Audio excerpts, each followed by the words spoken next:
I've spent months breaking down minimalist money rules, frugal wealth building habits, and financial wisdom from cultures most Americans have never studied. Today, I'm bringing it all together in one place. I'm starting with the 10 minimalist rules I personally follow right now in 2026. Then I'll walk you through every proven principle, every tested habit, and every cultural money secret that actually builds wealth. Consider this the only minimalist finance guide you'll ever need. Let's get into it. You're sitting on the closet floor at 9 on a Sunday evening. Three garbage bags around you, stuffed with clothes you forgot you owned. You started this purge feeling motivated. Now you feel slightly sick because some of these items still have tags. One is a jacket you bought during a flash sale 6 months ago. You've never worn it once. You paid $140 for it. Your phone buzzes. Bank notification. $12.43 at the coffee shop next to your office. You don't remember stopping there this morning. You always do. You look around your apartment through different eyes now. The exercise bike from the pandemic, still set up with a sweater hanging off the handlebars. The expensive blender that takes up half a kitchen cabinet, used twice. The standing desk converter that's been sitting in its original box for 14 months. Each item represents money that should be working for you, just sitting there as physical evidence of decisions you made without really thinking. The reason most minimalist advice fails has nothing to do with discipline or willpower. It's that the rules were designed for people whose lives look nothing like yours. They were created by single content creators in temperate climates with no children and flexible schedules. Apply those same rules to a family of 4 in Minnesota or a couple raising kids in Phoenix, and they collapse immediately. Real minimalism in 2026 looks different. The point isn't owning as little as possible. The point isn't hitting some arbitrary item count or photographing well on social media. The point is a small set of decision rules that make wealth building automatic and lifestyle creep impossible. These are the 10 rules I personally live by right now. Every single one has been tested against current American economic reality. Every single one accounts for inflation that's outpaced wage growth, subscription services that have multiplied beyond control, and a consumer economy specifically engineered to separate you from every dollar you earn. None of this is financial advice for your specific situation. These are the principles that work in mine. The first rule is the 30-day pause. Any non-essential purchase over $100 goes on a list before I'm allowed to buy it.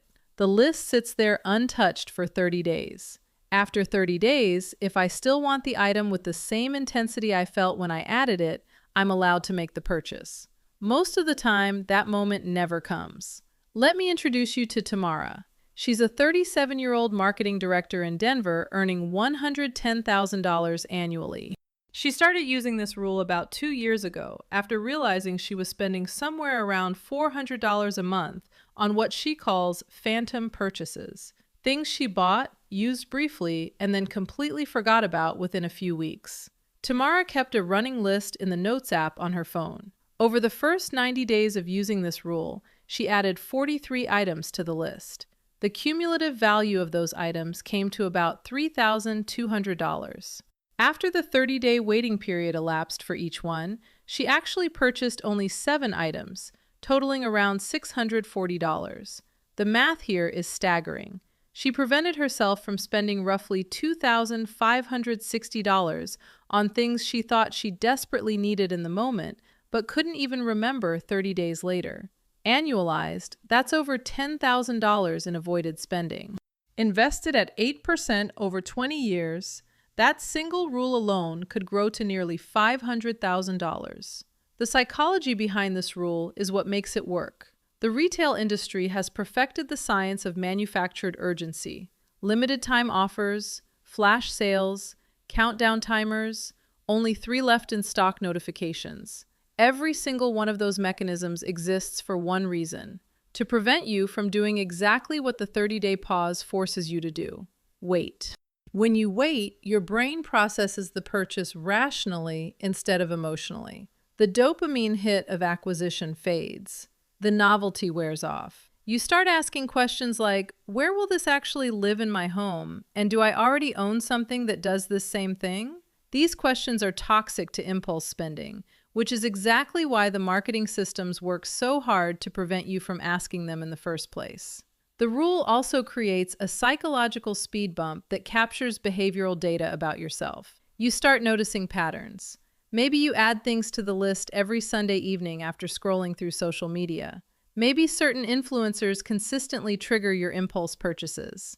Maybe stress at work correlates with retail therapy. Once you can see these patterns clearly, you can address them directly, rather than fighting individual battles against each purchase. For genuinely useful purchases, 30 days is no obstacle. The new winter coat you need before the cold sets in will still be needed in a month. The replacement laptop for one that's actually failing will still be necessary in 30 days.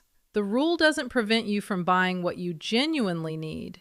It eliminates the things you only thought you needed in a moment of weakness. The second rule involves a simple piece of math that I run before any significant purchase. Cost per use must come in under $1 within the first year, or the purchase doesn't happen. The calculation is straightforward. Total purchase price divided by realistic number of uses over 12 months. Derek is a 41-year-old high school teacher in Cleveland, earning $68,000 annually. He uses this rule religiously after years of accumulating expensive equipment for hobbies he abandoned within months. The home espresso machine he bought for $1,400. The mountain bike he paid $2,200 for.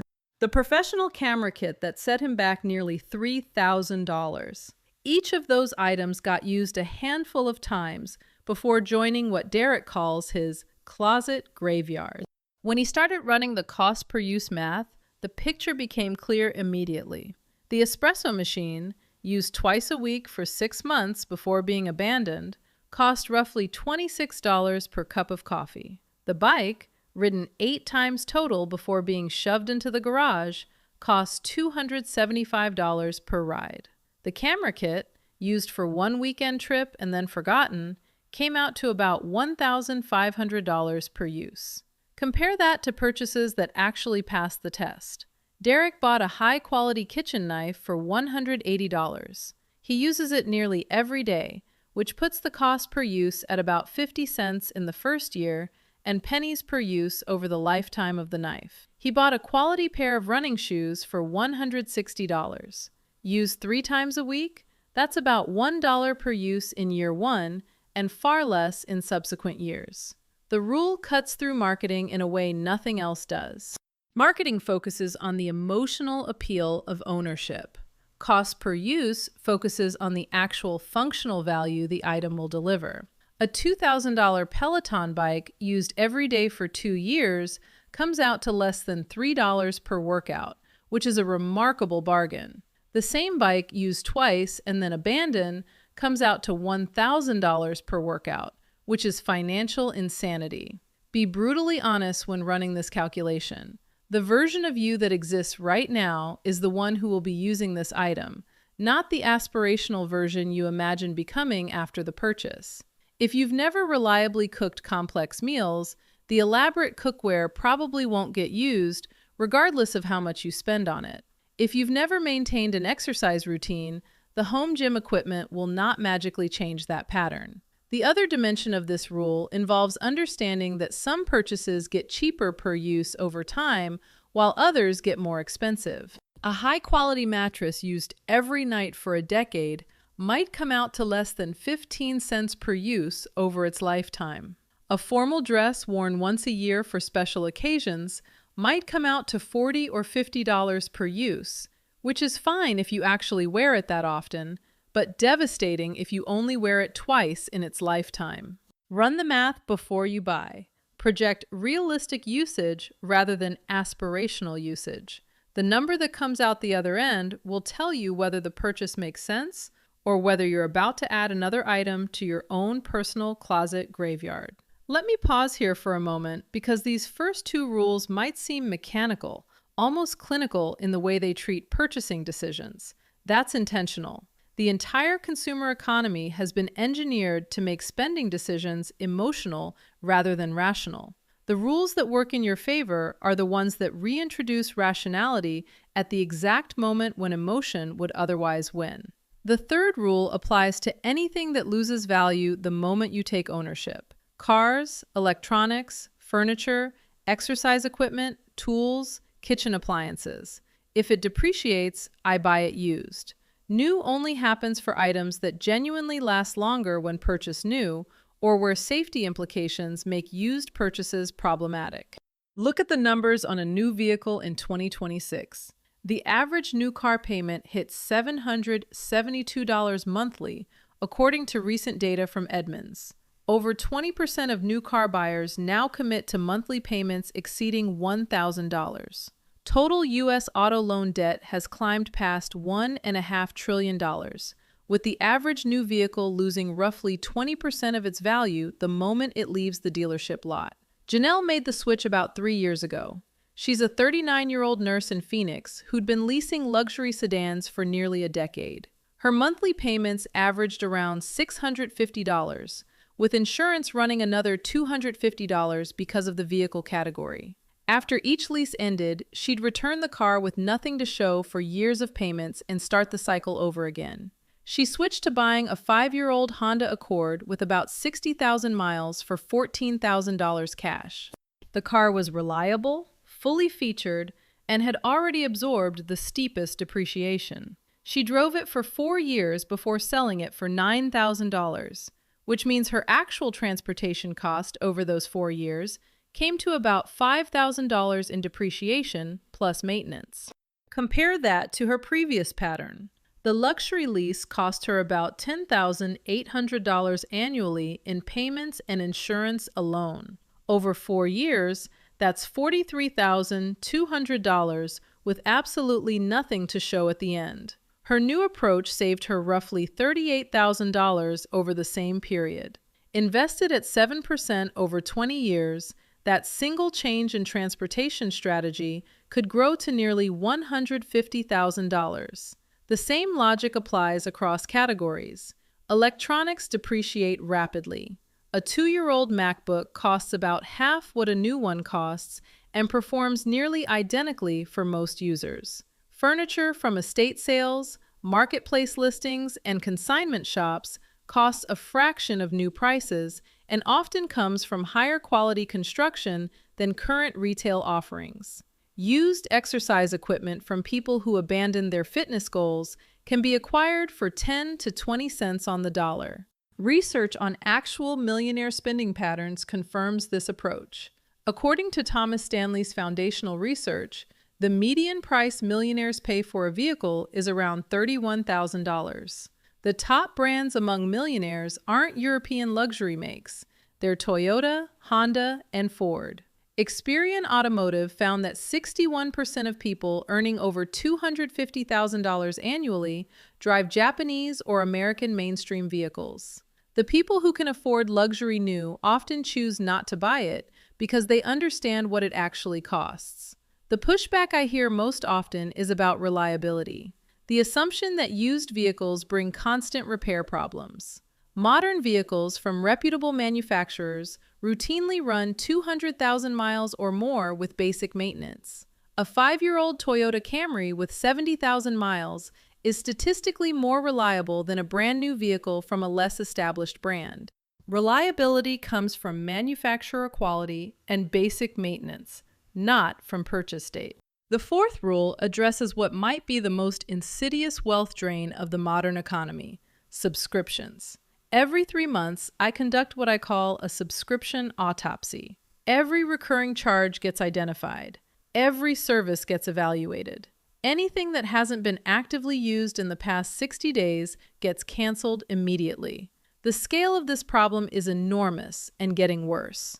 Recent research from C+R Research found that Americans now spend an average of $219 monthly on subscriptions, while estimating their own spending at only $86. That's a gap of more than $130 monthly between what people think they spend and what they actually spend. Annualized, that's around $1,560 of unconscious spending per person. Patricia is a 45-year-old accountant in Charlotte, earning $85,000.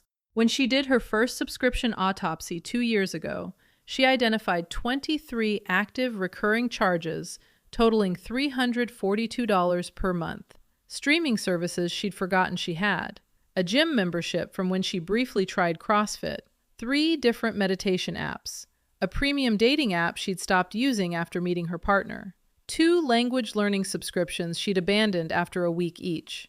She canceled 14 of those services immediately. The remaining 9 she kept were ones she actively used and genuinely valued. Her monthly subscription spending dropped to $118, freeing up $224 monthly. That's $2,688 annually that had been disappearing into services providing zero value. The mechanics of how this happens are designed by software. Free trials that automatically convert to paid subscriptions.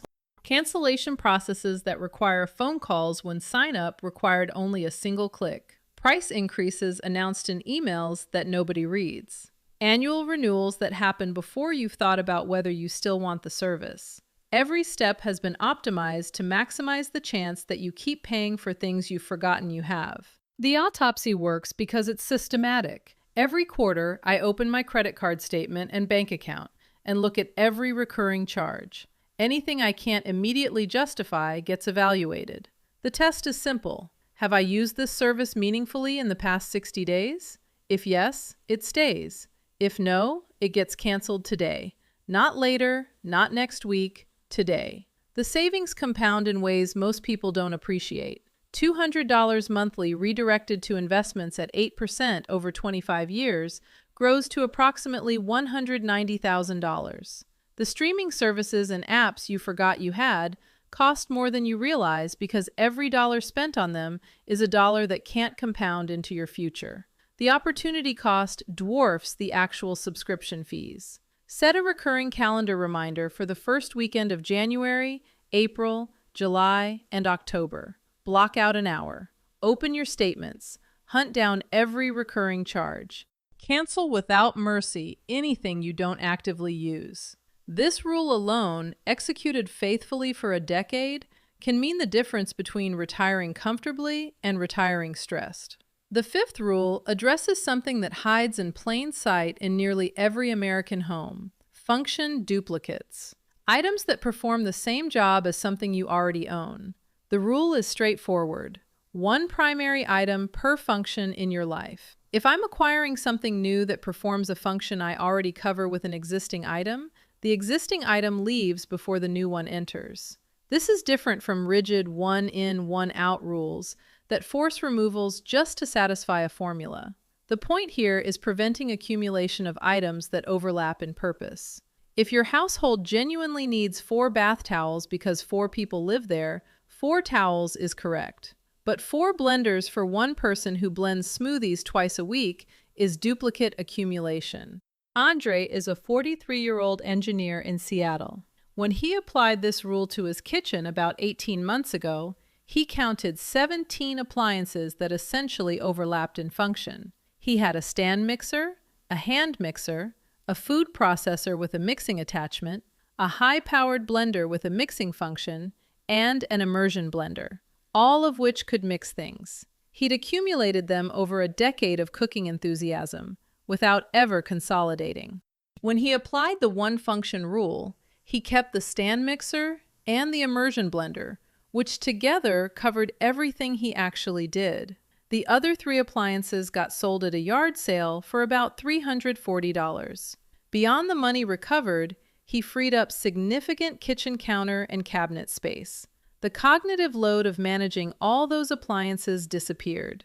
The financial impact of this rule operates on multiple levels. First, you stop buying duplicates. Second, you sell or donate existing duplicates and recover some of their value. Third, and most importantly, you stop the psychological pattern that creates duplicate accumulation in the first place. That pattern is novelty seeking. The dopamine hit of acquisition feels good regardless of whether the acquisition serves a genuine need. Apply this to clothing and the impact becomes obvious. The average American spends approximately $1,800 annually on apparel, according to Bureau of Labor Statistics data. Much of that spending goes to items that duplicate things already in the closet. A new black sweater when you have 4 already. Another pair of running shoes nearly identical to last year's pair. The 5th white button-down that looks almost exactly like the other 4. When you commit to the one-function rule, the next sweater purchase requires the old one to leave first. This creates friction at exactly the right moment. You have to confront the reality that you already own something fulfilling this exact function. The question becomes whether the new item is actually better or just newer. Most of the time, just newer wins out, which means you keep the existing item and skip the purchase entirely. The rule extends to digital duplicates as well. Multiple email accounts you check inconsistently. Several note-taking apps with overlapping notes. Streaming services that all show similar content. Productivity tools that mostly do the same thing. Each duplicate creates cognitive load and often direct cost. Consolidation simplifies your life and frees up resources. Pause for a second, because something needs to be said about how all of this fits together. These rules aren't about deprivation. They aren't about owning as little as possible or competing with anyone to be the most minimalist person on social media. They're about understanding that every purchase, every duplicate, every forgotten subscription is borrowing from your future self. The goal isn't a smaller life. The goal is a life with more options, because more of your money is working for you instead of disappearing into things that don't matter. The 6th rule is one most people resist initially, but that produces remarkable financial results once adopted. Never pay to store something you don't actively use. If an item is worth keeping, it earns its place by being used. If it's not being used, it gets sold rather than stored. The storage industry exists because Americans have a fundamental problem with letting go of possessions. The self-storage market in the United States has grown to approximately $40 billion annually. Over 10% of American households now pay for off-site storage. The average monthly storage unit cost runs between $150 and $300, depending on size and location. Think about what those numbers actually mean. Someone paying $200 monthly for a storage unit spends $2,400 annually to store items that aren't being used. Over a decade, that's $24,000 to keep furniture, boxes, and forgotten possessions accessible. Invested at 8% over the same decade, the avoided storage costs alone could grow to approximately $36,000. Marcus is a 35-year-old contractor in Houston who realized this dynamic when his storage unit rent increased to $280 monthly. He opened the unit for the first time in over 2 years and discovered roughly $4,000 worth of items he'd completely forgotten owning. Furniture from a previous apartment, camping equipment from a phase he'd moved past, boxes of college memorabilia he'd intended to organize someday. He spent one weekend systematically going through every item. He sold things online and through local marketplace listings, recovering about $2,800 from items he didn't even remember owning. He donated another category of items that weren't worth selling. By the end of the weekend, the storage unit was empty and he'd canceled the rental. The annual savings of $3,360, redirected to retirement accounts, will grow to over $25,000 over the next 2 decades. That's wealth created by stopping the slow bleeding of storage costs, combined with one-time recovery of value from items that had been functionally invisible. The same principle applies to storage within your home that you're already paying for. Every square foot of your living space costs money, whether through rent or mortgage. Filling that space with items you don't use means paying ongoing rent or interest to store those items. A guest room used twice a year, occupied otherwise by accumulated possessions, represents thousands of dollars annually in space costs for items you aren't actively using. The sell before you store rule extends to seasonal items as well. Holiday decorations that fill entire closets. Sports equipment for activities you've abandoned. Hobby supplies for crafts you tried once. Each category gets evaluated against the simple test: Do I use this enough to justify the space and storage cost? If not, sell or donate it and free up resources for things that matter. The seventh rule applies to a specific category of purchases, items I use frequently and that wear out with regular use. For these items, I buy the highest quality version I can reasonably afford, and then I don't replace it for years. The math behind this rule contradicts the instinct that cheap is always cheaper. Carla is a 38-year-old physician assistant in Boston who switched to this approach about 5 years ago. She used to buy budget shoes that cost around $40 and lasted about 6 months of daily wear before being uncomfortable enough to replace. Over a decade, she was spending roughly $800 on shoes, and her feet were chronically uncomfortable because the shoes never had time to break in properly before being replaced. She switched to a single pair of high-quality leather shoes that cost $290. She's worn them daily for almost 4 years. They've been resold twice for about $60 each time. Her total shoe spending over the past 4 years comes to about $410, compared to the roughly $320 she would have spent on budget replacements during the same period. The total spending is similar, but the experience is dramatically different. The quality shoes fit better, lasted longer, looked better, and ultimately created less waste. The hidden costs of cheap repeatedly are real. The discomfort of breaking in new shoes every 6 months. The cognitive load of constantly evaluating replacements. The environmental cost of constant disposal. The aesthetic cost of looking constantly slightly worn out because everything you own is on its way to being replaced.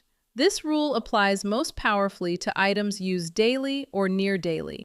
A high-quality mattress used every night for 15 years costs less per use than a budget mattress replaced every 5 years.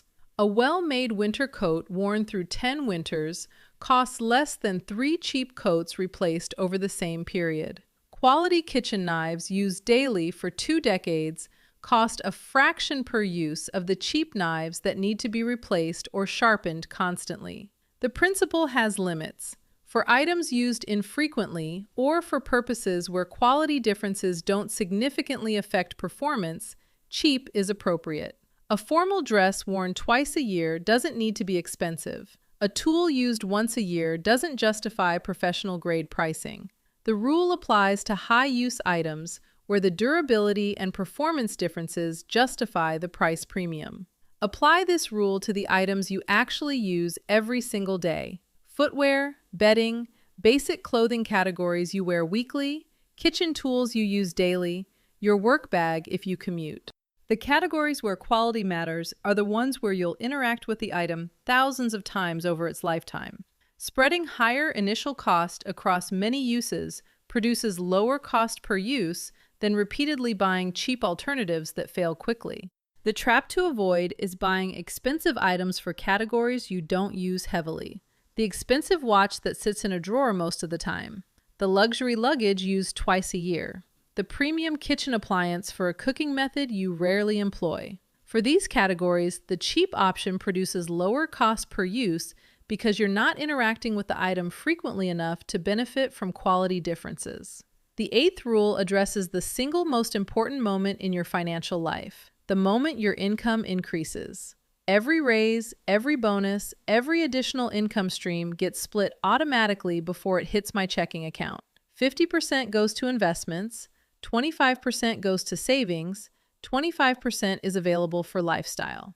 The reason this rule matters so much is that lifestyle inflation is the primary reason high earners don't build wealth. Recent research from Goldman Sachs found that roughly 41% of Americans earning between $300,000 and $500,000 annually report living paycheck to paycheck. 40% of those earning over $500,000 say the same. Lifestyle expansion happens automatically alongside income growth, leaving the same percentage of nothing at the end of every month. Priya is a 42-year-old software engineering manager in San Francisco. She started her career making $72,000. Over 15 years, her income climbed to $285,000. For the first 8 years, every raise just disappeared into expanded lifestyle. Nicer apartments, better restaurants, more travel, premium subscriptions. By year 8, despite quadrupling her income, her savings rate was still around 5%. She implemented the splitting rule starting at year 9. Her income at that point was about $180,000. Over the next 6 years, her income grew by another $105,000. Under the 50-25-25 split, $52,500 of that income increase flowed automatically to investments. $26,250 went to savings. The remaining $26,250 was available for lifestyle improvements. Her investment account grew by hundreds of thousands of dollars during those 6 years, partly from market returns, but largely because she actually had money flowing in. Her lifestyle still improved. Better apartment, more travel, premium things she valued. The lifestyle expansion just happened at half the rate of her income growth, leaving margin for wealth building. The automation is critical. The split can't depend on willpower at the end of the month. The investment transfers and savings transfers happen automatically on the same day the larger paycheck arrives. By the time the money is visible in checking, the wealth building portion is already gone. The lifestyle that adjusts is the lifestyle that lives on the remaining amount. This rule prevents the trap that catches almost every high earner. The trap is that bigger income enables bigger spending, which creates the appearance of wealth without actual wealth accumulation. The leased BMW, the bigger house, the elaborate vacations, all of these signal success while preventing the actual building of wealth. Splitting every raise before it hits checking eliminates this trap automatically. For someone earning a typical American income, the implementation looks slightly different, but the principle is identical. Even on a moderate income, every raise should be split before being absorbed into spending. A $5,000 annual raise split 50-25-25 means $2,500 goes to investments, $1,250 to savings, and $1,250 becomes available for lifestyle. Over a 30-year career with multiple raises handled this way, the difference compounds into hundreds of thousands of dollars. Notice something happening across these rules. None of them require unusual income. None of them require special knowledge or financial sophistication. They require only that you reintroduce conscious decision-making at moments when the consumer economy has been engineered to make you spend automatically. The economy doesn't lose money when you make conscious choices.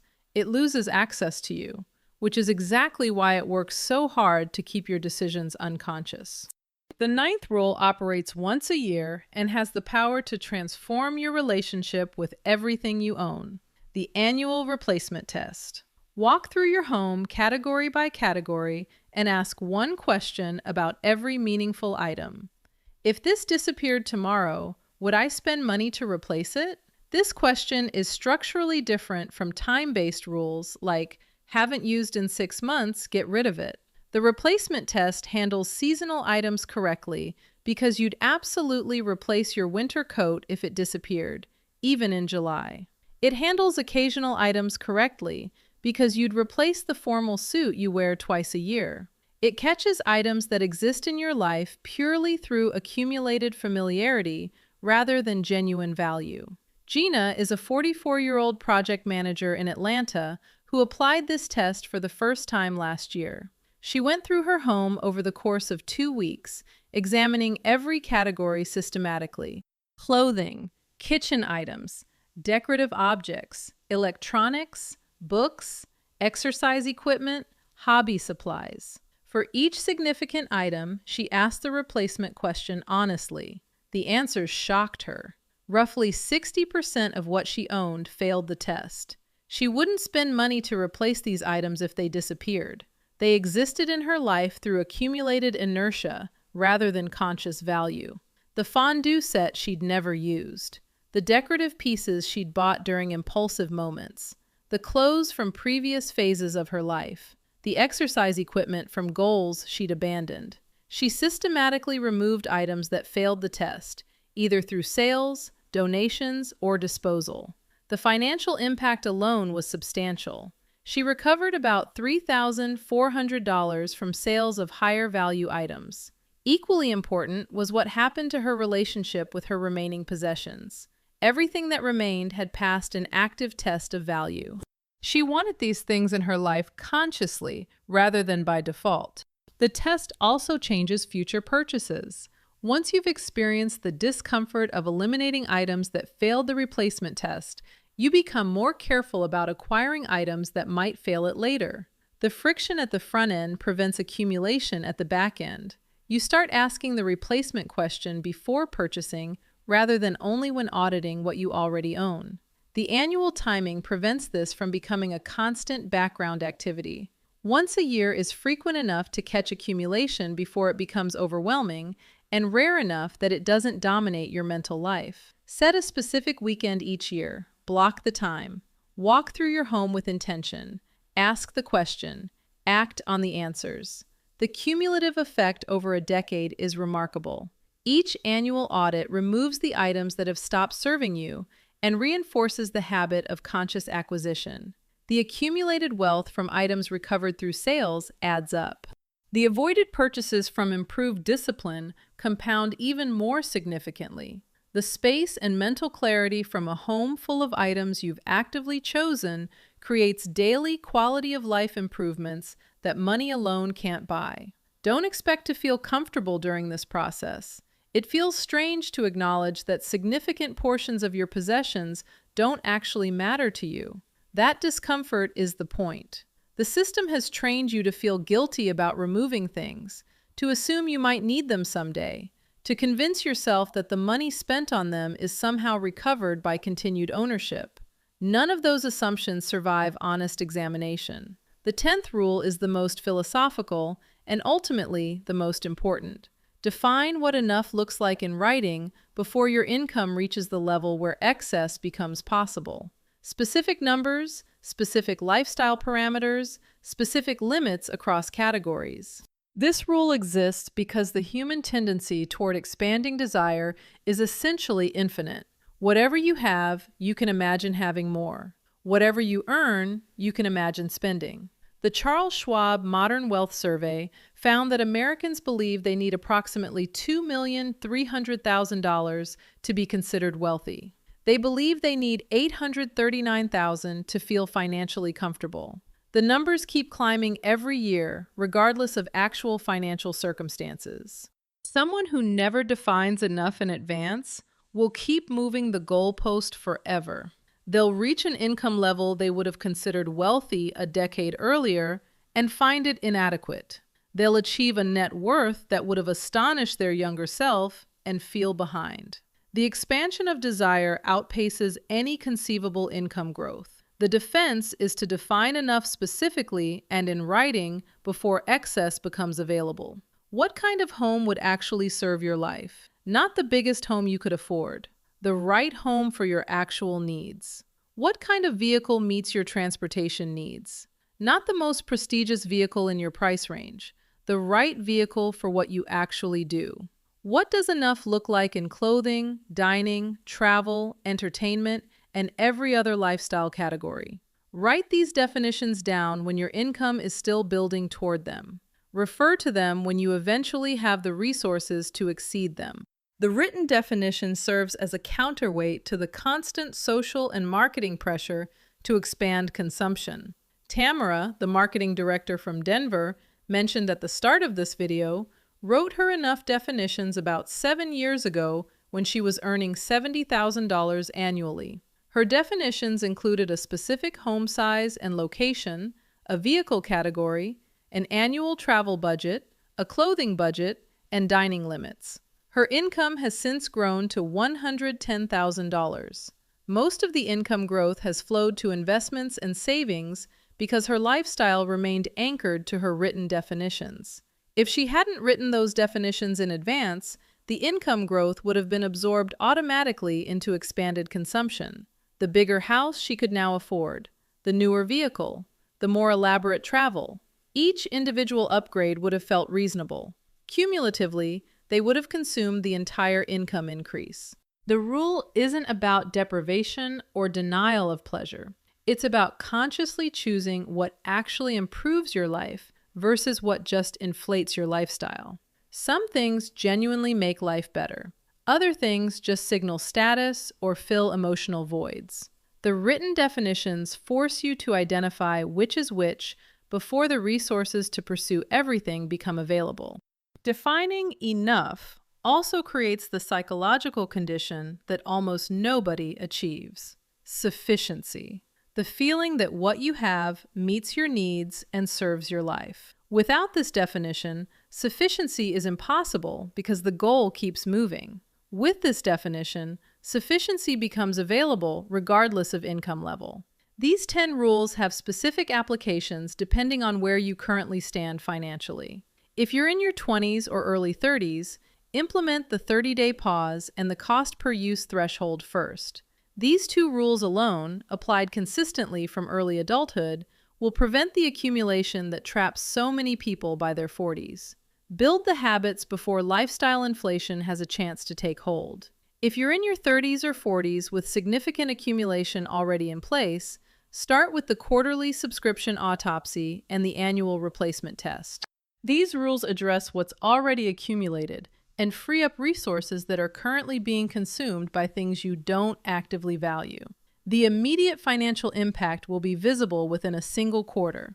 If you're approaching retirement and trying to optimize the final stretch of working years, the splitting rule on every raise becomes critical. So does the discipline around quality purchases over cheap, repeated purchases. The years right before retirement are when wealth building happens fastest if income is preserved rather than absorbed by expanded lifestyle. Across all life stages, defining enough in writing is the rule that protects all the others. Without that anchor, every other rule eventually erodes because the goalpost keeps moving. With it, the other rules have something specific to protect. Real minimalism doesn't look like the white-walled apartments on social media. It doesn't require capsule wardrobes or extreme decluttering rituals. It doesn't make for impressive before and after photos. It makes for a life where your money works for you instead of disappearing into things that don't matter. The person who follows these rules consistently for a decade ends up with options that the person who didn't will never have. These options matter beyond retirement, though those matter too. Options now. The ability to take a career risk. The ability to walk away from a job that's destroying their health. The ability to handle an emergency without crisis. The ability to choose how they spend their time because their money has stopped requiring constant labor to maintain. Everything in this video connects back to financial literacy. The reason most people don't follow rules like these isn't lack of discipline. It's that nobody ever showed them how money actually works at the level required to make these rules feel obvious. The system benefits enormously from financial illiteracy. Every dollar you spend unconsciously is a dollar transferred from your future to someone else's profit margin. I put together something called the financial reset system for the people who watch this content and recognize themselves in the patterns I describe. It walks through the foundations of how money actually moves through your life, how to identify the unconscious spending that's quietly draining your future, and how to build the systems that make wealth building automatic instead of dependent on willpower. The link is in the description and in my profile if you want to take a look. None of this is financial advice for your specific situation. The financial reset system is the foundational framework that makes specific decisions possible. None of these rules require unusual income. None of them require sophisticated knowledge. They require only the willingness to reintroduce conscious decision-making at moments when the consumer economy has been engineered to make you decide automatically. Every conscious decision is a small refusal of that engineering. Every small refusal compounds into something larger over time. The 10 rules I just walked through are the ones I personally live by. They've shaped every significant financial decision I've made for years. They've allowed me to build wealth on income that wouldn't otherwise have produced it. They've kept lifestyle inflation from absorbing every raise and bonus. They've created the margin that makes everything else possible. Those are the rules I build my financial life around. Every single one of them came from years of studying what actually works versus what just sounds good on paper. Because here's the thing most people don't realize. Some of the most popular minimalist money advice floating around the internet is flat out wrong. Following it doesn't just waste your time, it actively costs you money. Let me show you the 10 minimalist rules that seem smart but are quietly working against you, and what to do instead. You decluttered your entire closet last spring. Bags of clothes went to donation. You felt lighter, clearer, more intentional about what remained. For about 3 weeks, opening your closet brought genuine satisfaction. Finally, you were living with less. Finally, you had it figured out. Then summer arrived, and you realized you donated your only pair of shorts that actually fit. Fall came, and you couldn't find the jacket you'd worn every October for 5 years. Gone. Sacrificed to the minimalism gods during your decluttering frenzy. Winter hit, and you found yourself rebuying items nearly identical to things you'd given away months earlier. You followed the rules. You did everything the minimalism content told you to do. Somehow, you ended up with less money, more frustration, and a creeping suspicion that this whole minimalism thing might be designed for people whose lives look nothing like yours. Here's what nobody tells you about minimalist advice. Much of it was created by single people in temperate climates with flexible jobs and no children. The rules that work for a 28-year-old content creator in Los Angeles don't necessarily work for a family of 4 in Minnesota. The systems designed for someone who works from home don't translate to someone with a commute, a dress code, and hobbies that require equipment. The problem isn't minimalism itself. The core idea of being intentional about possessions genuinely improves life. The problem is that popular minimalist rules have become rigid dogma, applied universally to situations they were never designed for. This video breaks down 10 minimalist rules that consistently backfire, along with what actually works instead. If you've tried minimalism and felt like you were failing at it, you weren't failing. You were following advice that doesn't account for how real people actually live. The first rule that doesn't work: if you haven't used it in 6 months, get rid of it. This is probably the most repeated minimalism advice in existence, and it causes more regret and rebuying than any other rule. The logic seems sound. If something hasn't been touched in 6 months, you clearly don't need it. But this time frame ignores entire categories of legitimately useful possessions. Seasonal items. You don't use your winter coat in July or your swimsuit in January. 6 months of non-use means nothing for items tied to seasons. Occasion-specific items. The suit you wear to weddings and funerals. The formal dress for annual events. The camping gear for your yearly trip. These might sit unused for 8 or 10 months and still be essential when their occasion arrives. Emergency supplies. First aid kits, backup batteries, jumper cables, tools for home repairs. You might not touch these for years, and then suddenly they're the most important things you own. Life stage items. Maternity clothes. Baby equipment waiting for a second child. Professional attire from a career you might return to.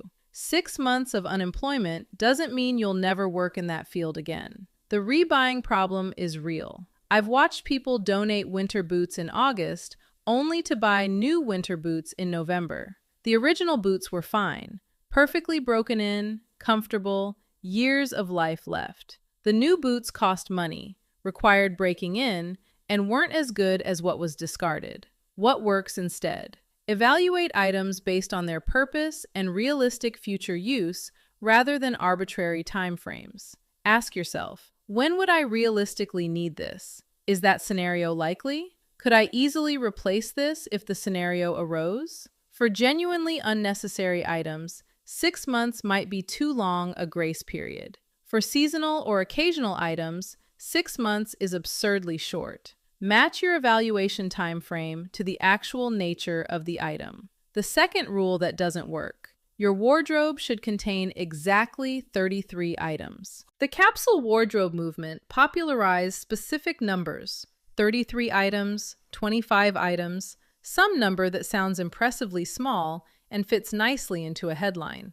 These numbers are completely arbitrary. They weren't derived from research on optimal wardrobe size. They were invented by individuals describing their personal preferences, then repeated until they became rules. A 33-piece wardrobe might work perfectly for someone who lives in San Diego, works remotely, and rarely attends formal events. The same wardrobe would be absurdly inadequate for someone in Chicago who commutes to a corporate office, attends their kids' sporting events, exercises regularly, and experiences 4 distinct seasons. Different lives require different amounts of clothing. A nurse needs different footwear than an accountant. A frequent traveler needs different quantities than someone who rarely leaves their city. Someone rebuilding their wardrobe after weight change needs different considerations than someone whose size has been stable for decades. The number also ignores the distinction between minimizing items and minimizing decisions. A larger wardrobe of versatile, interchangeable pieces might actually produce fewer decisions than a tiny capsule requiring constant outfit engineering. What works instead? Focus on eliminating what you genuinely don't wear rather than hitting an arbitrary number. Keep items that fit well, make you feel good, and serve actual occasions in your actual life. If your functional wardrobe contains 50 items, that's fine. If it contains 80 items because you have hobbies, seasonal needs, and professional requirements that demand variety, that's also fine. The goal is intentionality about what you own, not competitive minimizing. The third rule that doesn't work: buy experiences instead of things. This advice has become almost religious doctrine. Experiences are good, things are bad, and anyone who spends money on physical possessions is missing the point of life. The dichotomy is false. Experiences and things aren't opposing categories. They're deeply intertwined. Things enable experiences. A bicycle enables the experience of riding through your neighborhood. A tent enables the experience of camping with friends. A good kitchen knife enables the experience of cooking meals you're proud of. Musical instruments, art supplies, sports equipment, books, these are things that create experiences. Some experiences require extensive things. Photography, woodworking, gardening, rock climbing, these pursuits demand equipment. Telling someone to stop buying things and start buying experiences ignores that their experiences require things. And some things are experiences. A beautiful piece of art you see every day is an ongoing experience. A comfortable chair you sit in while reading creates thousands of small experiences over its lifetime. Things you interact with regularly aren't opposed to experiences. They're containers for them. The advice also ignores financial reality. A week-long vacation might cost more than a piece of furniture that brings daily satisfaction for a decade. Spending $300 on a dinner creates one evening of experience. The same $300 on a quality item you use daily might create 10 years of experience. What works instead? Evaluate purchases based on the ongoing value they'll add to your life rather than categorizing them as thing versus experience. How often will you engage with this? How much satisfaction will each engagement provide? Does this enable activities that matter to you? A kayak is technically a thing. It's also the vessel for years of experiences on the water. Reject the false dichotomy and think in terms of value created over time. The fourth rule that doesn't work: one in, one out with no exceptions. The one in, one out rule states that for every new item entering your home, one equivalent item must leave. Buy a new shirt, donate an old shirt. Acquire a new kitchen gadget, remove an existing one. This rule makes sense as a general principle for preventing accumulation. As a rigid law applied without exception, it falls apart. Sometimes you genuinely need more of something. If you've been making do with 2 bath towels and buy 2 more, you don't need to throw away your existing towels to make room. You actually need 4 towels. That's why you bought more. Life circumstances change in ways that require additional items. New hobbies, new jobs, new family members, moves to different climates. These situations legitimately require acquiring things without corresponding removal. The rule can prevent upgrading strategically. If you own 1 mediocre pan and buy 1 quality pan, removing the mediocre pan makes sense. But if you own 3 mediocre pans and buy 1 quality pan that could replace 2 of them, the one in, one out math doesn't capture the actual improvement happening.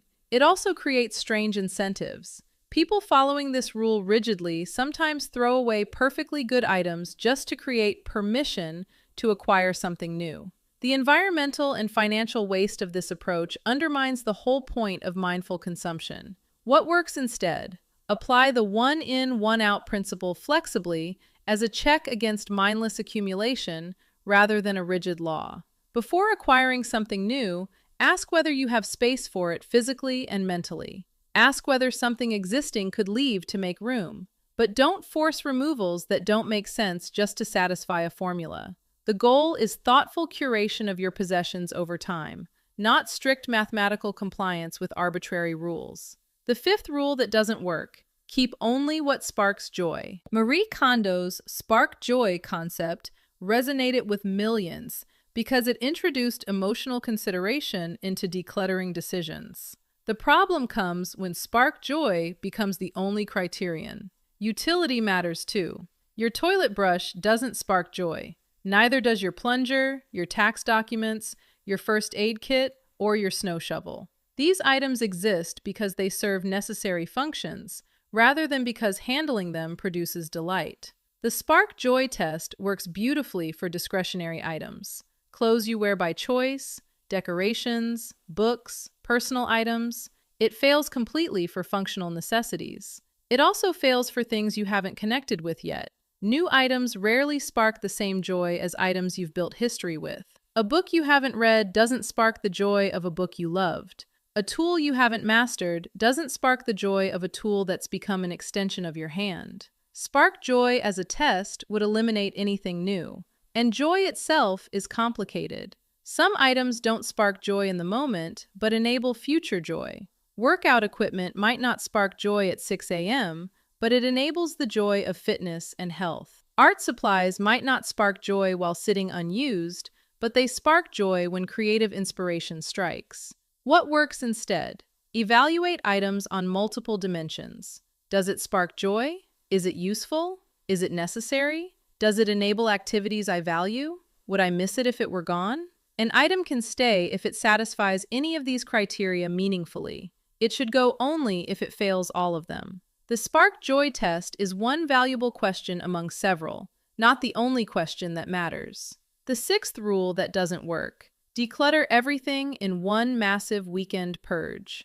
Minimalism content loves the dramatic transformation, the before and after of a single weekend that converts chaos into calm. The packing party, the complete closet overhaul, the whole house declutter accomplished in 48 hours. These dramatic purges make great content. They make terrible strategy. Rushed decisions produce regret. When you're in declutter mode, riding the dopamine hit of filling donation bags, you make decisions you wouldn't make in a calmer state. Items get removed not because they should go, but because the momentum of purging sweeps them along. The rebuying problem is worst after big purges. Nearly everyone who does a dramatic whole house declutter ends up rebuying things they removed. The money wasted on replacement often exceeds what a more thoughtful approach would have cost. Big purges don't build habits.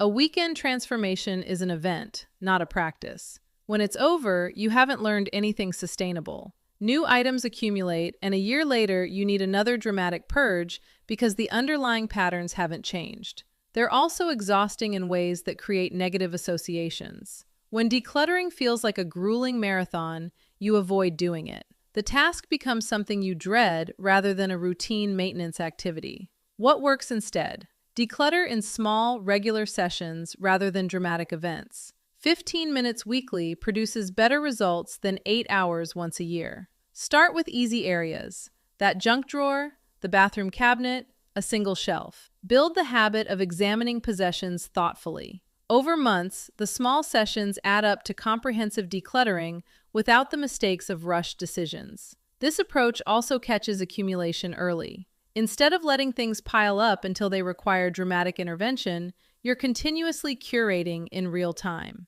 The seventh rule that doesn't work: minimalists must embrace an all-white aesthetic. Open any minimalism blog or Instagram account, and you'll see the same visual language: white walls, white furniture, natural wood, empty surfaces, plants carefully placed as the only organic element. This aesthetic has become so associated with minimalism that people think adopting the lifestyle requires adopting the look. This confuses aesthetic minimalism with practical minimalism. They're related but separate concepts, and conflating them creates problems.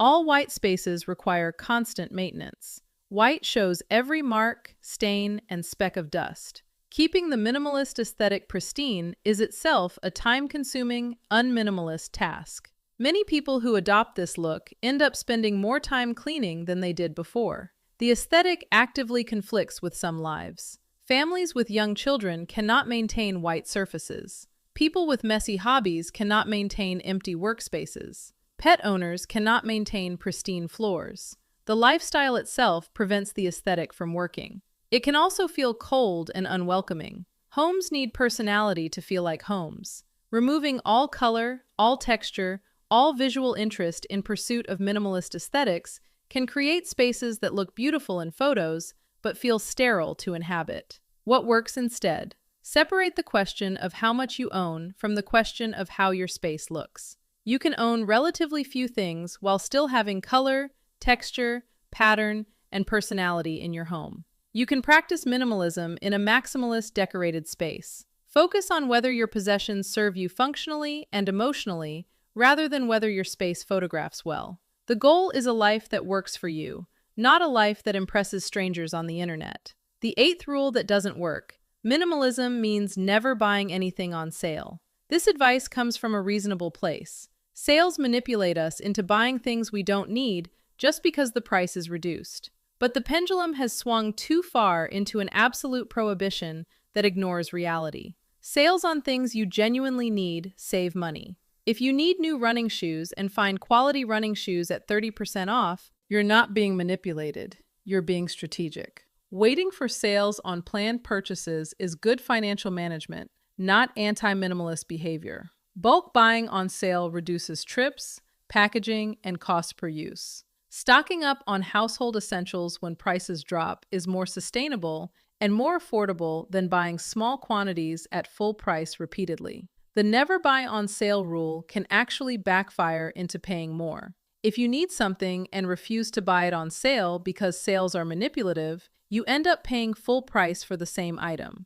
The logic defeats itself. The issue isn't sales, it's unplanned purchasing triggered by sales. Buying things you don't need because they're discounted is problematic. Buying things you do need at the best available price is rational. What works instead? Distinguish between need-driven purchases that happen to be on sale and sale-driven purchases that create artificial need. The first category is smart shopping. The second is what minimalism should help you avoid. Before any sale purchase, ask, would I buy this at full price if I needed it? If the answer is yes, buying it on sale is a win. If the answer is no, the sale is creating desire rather than satisfying existing need. The 9th rule that doesn't work. You should be able to move with just a few boxes. Minimalist content romanticizes extreme portability, the ability to fit your entire life into a backpack, a few suitcases, or a small moving van. This flexibility is presented as the ultimate goal, proof of successful minimalism. For most people, this goal makes no sense. If you're not planning to move frequently, optimizing for moving is absurd. Owning furniture that serves you well in a home you'll stay in for years makes more sense than owning minimal furniture so that moving would be easier if you hypothetically moved. Roots have value. The art on your walls, the kitchen equipment you've accumulated, the comfortable home you've built. These create quality of life daily. Sacrificing daily quality for theoretical future portability is a bad trade for anyone who isn't actually planning to be nomadic. The advice also ignores different life stages. A 25-year-old who might relocate for career opportunities has different considerations than a 45-year-old with established community, children in school, and career stability. Optimizing for portability makes sense for the first person. It makes no sense for the second. And genuine portability requires significant income. The people who travel with just a backpack rely on being able to buy or rent what they need wherever they go. That lifestyle requires financial resources that most minimalism content doesn't acknowledge. What works instead? Match your possessions to your actual life circumstances rather than an idealized nomadic fantasy. If you're settled, own the things that make settled life good. If you're genuinely mobile or planning to become mobile, optimize for that reality. The question isn't, could I move easily, but am I living well in my actual current situation? The 10th rule that doesn't work. Minimalism is about owning as little as possible. This misunderstanding underlies most of the other failed rules. Somewhere along the way, minimalism became a competition to own the least, a race to the bottom where success means maximum deprivation. This competitive minimalism misses the entire point. The goal was never fewer things.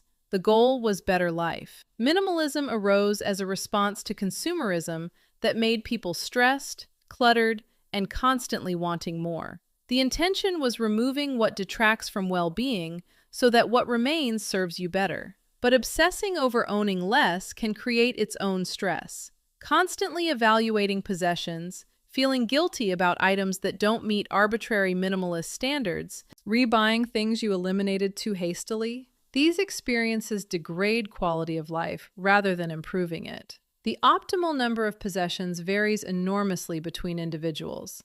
A professional musician might need dozens of items related to their craft. A person with multiple hobbies needs equipment for those hobbies. A family with children needs vastly more than a single adult. None of these people are failing at minimalism. They're living lives that require more things. Forced scarcity isn't freedom. Freedom is having what you need without being overwhelmed by excess. For some people, that means very few possessions. For others, it means quite a lot. The number itself doesn't determine success. What works instead?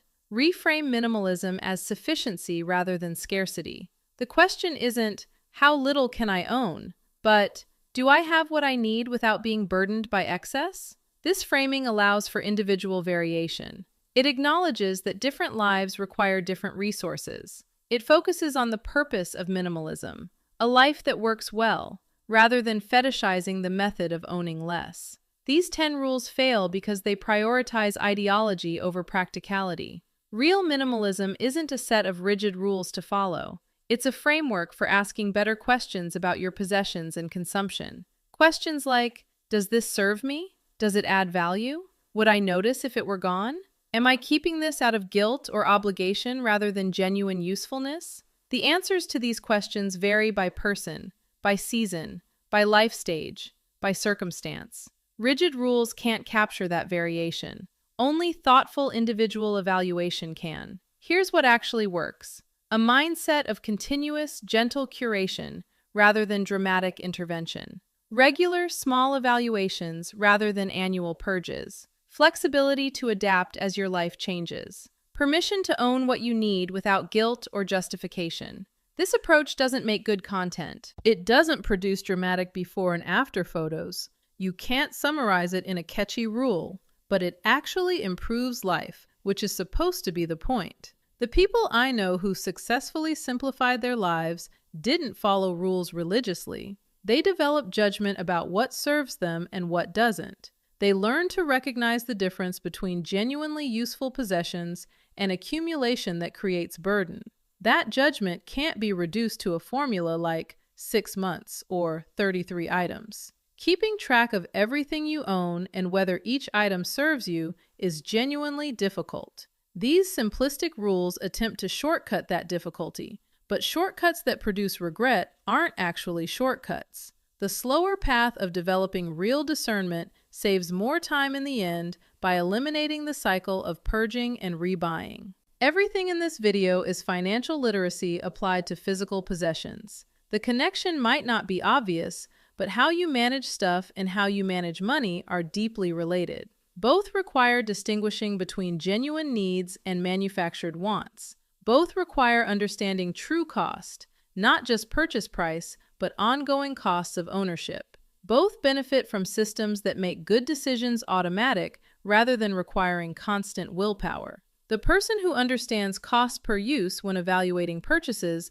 makes better decisions about both keeping and acquiring. The person who can resist artificial urgency from sales does better with both decluttering pressure and spending pressure. The person who evaluates possessions based on how they serve actual life applies the same thinking to financial decisions. I made a complete breakdown of financial literacy that covers these connections: how to think clearly about what serves you, how to avoid manipulation by marketing and trends, how to build systems that support good decisions automatically. If this video helped you recognize minimalist rules that were working against you rather than for you, that video will give you the complete framework for aligning your money and your possessions with the life you actually want. Because here's what minimalism and money have in common. Both are tools in service of good living. Neither is the goal itself. The person who hoards possessions and the person who competes to own nothing are both missing the point. The person who obsesses over savings rates and the person who never thinks about money are both making errors.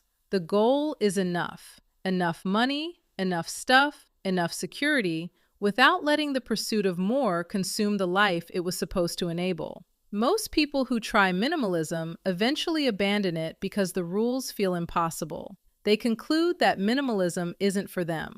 What they don't realize is that the rules were the problem, not the underlying concept. Intentionality about possessions genuinely improves life. Rigid rules that ignore individual circumstances do the opposite. You don't have to follow rules that weren't designed for your life. You can take what works about minimalism, the thoughtfulness, the intentionality, the focus on what actually matters, and leave the arbitrary restrictions that create more problems than they solve. Your possessions should serve your life. Any minimalist rule that makes your life harder is failing at the only test that matters.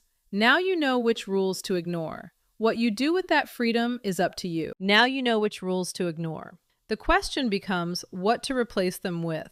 What I'm about to share is the complete framework. These are the foundational minimalist money rules that everything else builds on. If you only remember one concept from this entire video, make it the one I'm about to explain first. It's called the hidden second cost of everything you own.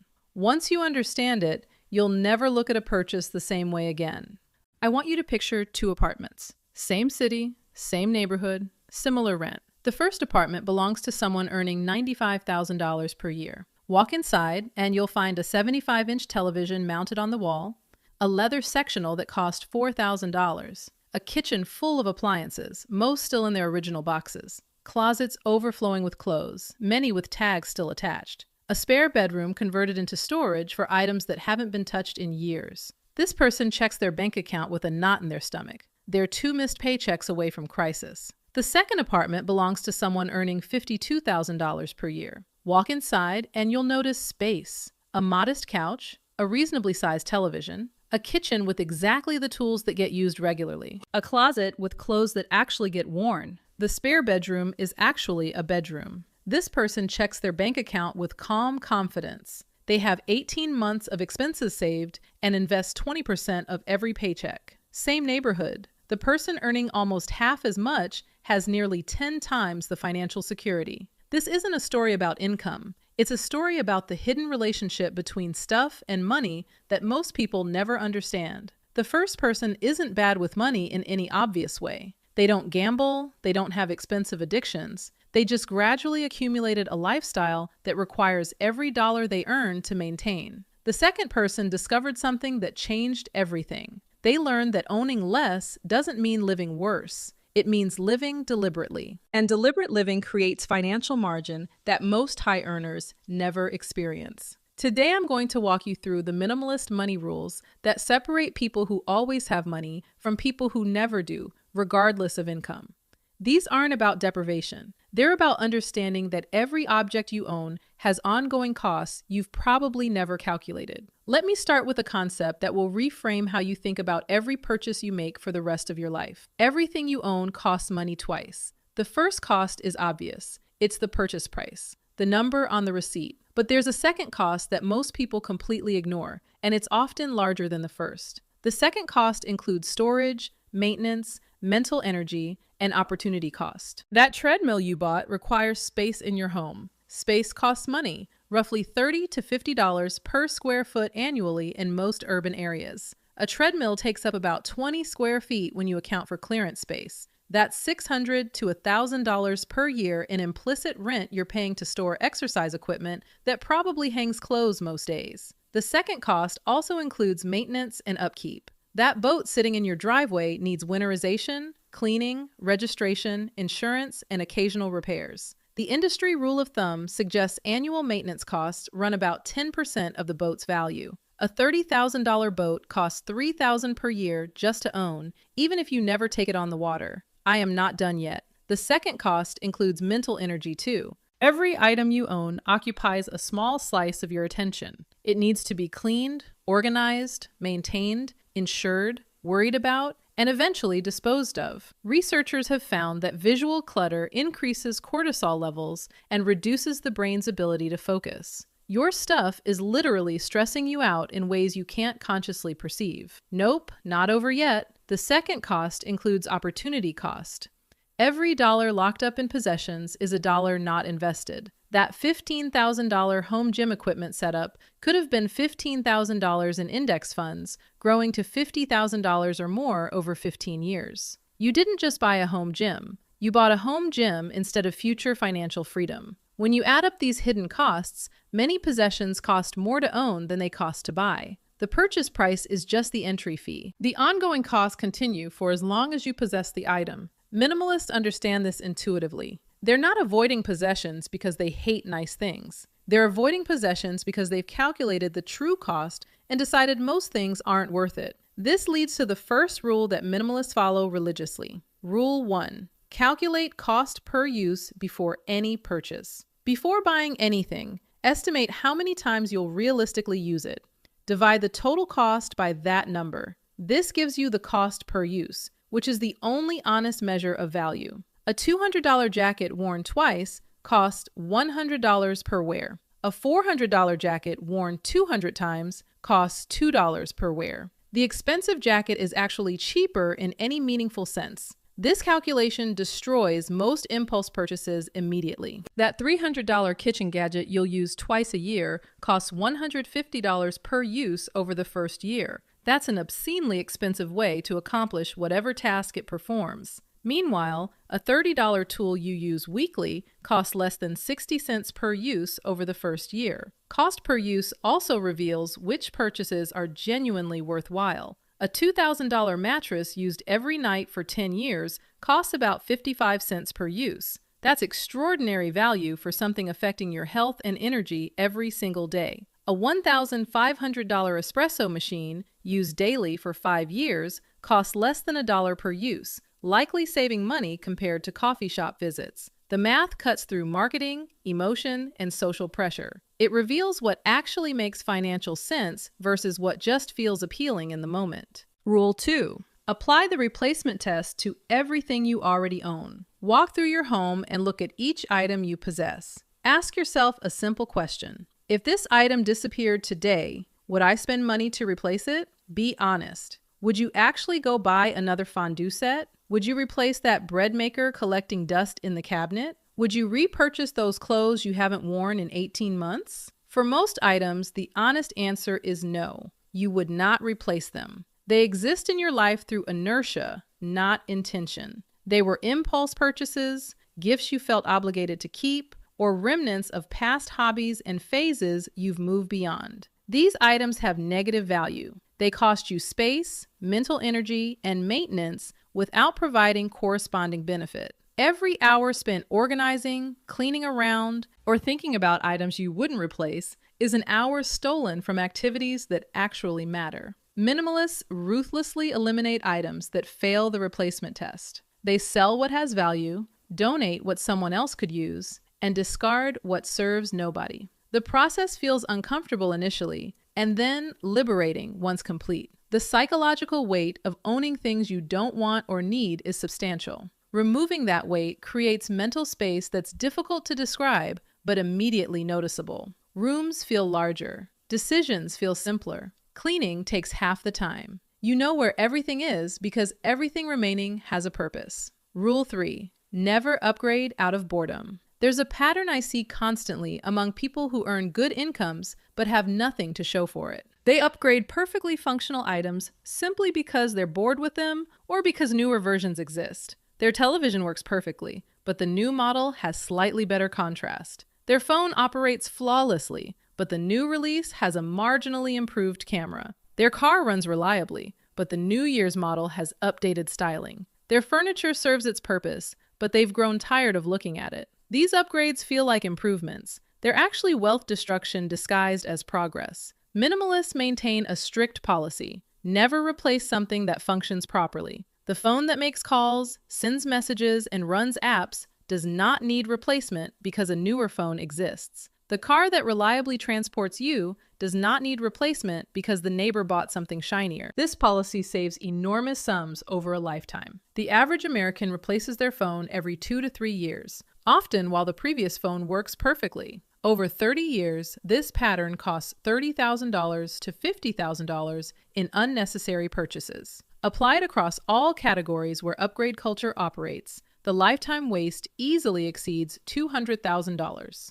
Minimalists escape this trap by defining functional clearly. An item remains functional until it genuinely fails to serve its purpose. Boredom is not failure. Desire for novelty is not failure. The existence of newer alternatives is not failure. Actual mechanical breakdown or genuine inability to perform required tasks is failure. Everything else is marketing convincing you to solve problems you don't have. Rule 4. Create friction for spending and ease for saving. Human behavior follows the path of least resistance. If spending is easy and saving is difficult, you'll spend. If saving is easy and spending is difficult, you'll save. Minimalists engineer their environment to make the right choice the easy choice. Spending friction looks like removing stored credit card numbers from online retailers, requiring a 24-hour waiting period before any non-essential purchase, deleting shopping apps from your phone, unsubscribing from promotional emails, and avoiding stores unless you have a specific intended purchase. Saving ease looks like automatic transfers to investment accounts on payday,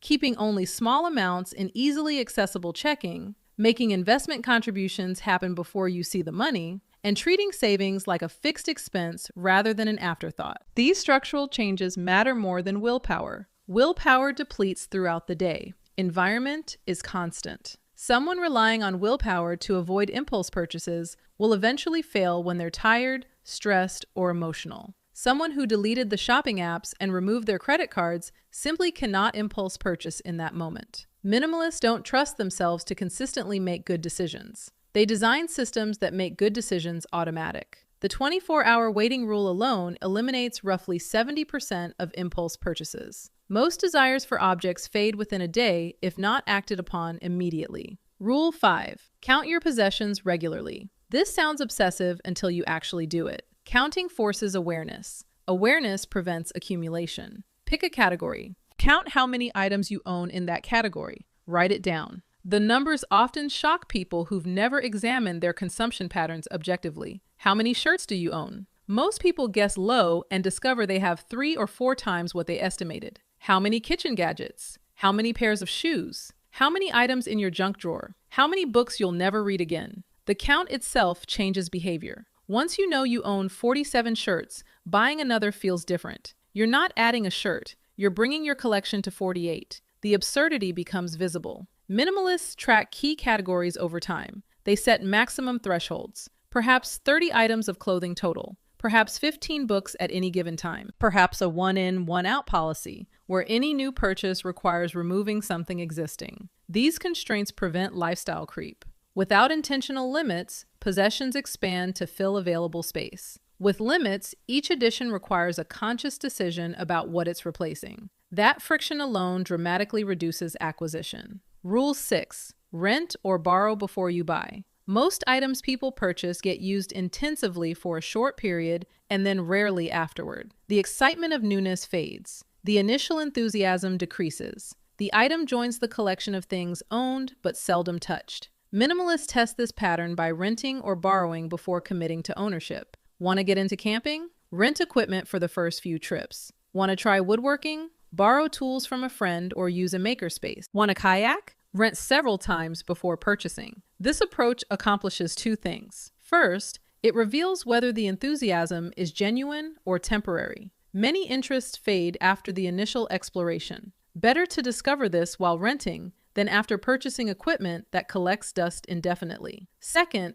it clarifies exactly what you need. First-time campers often buy too much or buy the wrong things. Renting lets you learn before committing. When you eventually purchase, you buy precisely what's necessary rather than guessing. The buy-first mentality costs people enormously over their lifetimes. Closets and garages across America contain dusty remnants of abandoned hobbies. Ski equipment from the phase when they thought they'd ski regularly. Photography gear from when they imagined becoming serious photographers. Music equipment from bands that played 2 shows. Minimalists avoid becoming museums of past enthusiasm. They test interests before investing. They maintain the flexibility to explore without the burden of ownership. Rule 7. Understand the lifestyle multiplier effect. Every possession you own connects to other possessions. A boat requires a trailer, a hitch-equipped vehicle, storage fees, maintenance supplies, safety equipment, and appropriate clothing. A purchase that seems singular actually triggers a cascade of supporting purchases. This is the lifestyle multiplier. Major purchases multiply into ecosystems of related expenses. The true cost is never just the item itself. Watch how this plays out with common purchases. A home gym requires flooring, mirrors, storage solutions, ventilation considerations, and often renovations to make the space suitable. A pool requires chemical supplies, cleaning equipment, covers, furniture, maintenance tools, and often landscaping to complement the installation. A motorcycle requires gear, storage, maintenance equipment, and often a truck or trailer for transportation to riding locations. Minimalists calculate the full ecosystem cost before any major purchase. They know that a $5,000 purchase might actually represent $8,000 or $12,000 when all the multiplier expenses are included. This full accounting often transforms what seemed like a reasonable purchase into something clearly excessive. The multiplier effect also works in reverse. Eliminating one major possession often eliminates an entire category of related expenses. Selling the boat means no more storage fees, insurance, registration, maintenance, or towing costs. The savings extend far beyond the item's value. Rule 8. Define enough before you start earning. Here's something that traps high earners constantly. They never define what enough looks like, so they keep purchasing more without ever arriving at satisfaction. Their income increases, so they upgrade their lifestyle. The new lifestyle becomes normal, so they need another income increase to feel progress. This cycle continues indefinitely. People earning $300,000 feel just as financially stressed as people earning $80,000 because their expectations and expenses expanded alongside their income. Minimalists break this cycle by defining enough before they start earning. They decide in advance what kind of home is sufficient, what kind of car meets their needs, what level of material comfort constitutes genuine satisfaction. Then they earn toward that target rather than constantly moving the goalpost. This might mean deciding that a $350,000 home is enough, even if you eventually could afford $600,000. It might mean deciding that a $30,000 car is enough, even when colleagues drive $70,000 vehicles. It might mean deciding that your current wardrobe is enough, even as your income could support constant upgrades. Defining enough creates a finish line. Without it, you're running an endless race where lifestyle expansion always outpaces income growth. With it, you reach a point where additional income flows entirely to saving and investing rather than consumption. The person who defined enough at $60,000 of annual spending and then started earning $150,000 builds wealth at an extraordinary rate. The $90,000 difference between income and enough goes directly to financial freedom. Meanwhile, someone earning the same $150,000 but constantly redefining enough upward might save almost nothing. Rule 9. Measure wealth by optionality, not accumulation. The conventional view measures wealth by what you have: houses, cars, possessions, visible markers of success. Minimalists measure wealth differently. They measure it by what they can choose. Can you leave a job that's destroying your mental health? Can you take 6 months off to handle a family emergency? Can you move to a new city for a relationship?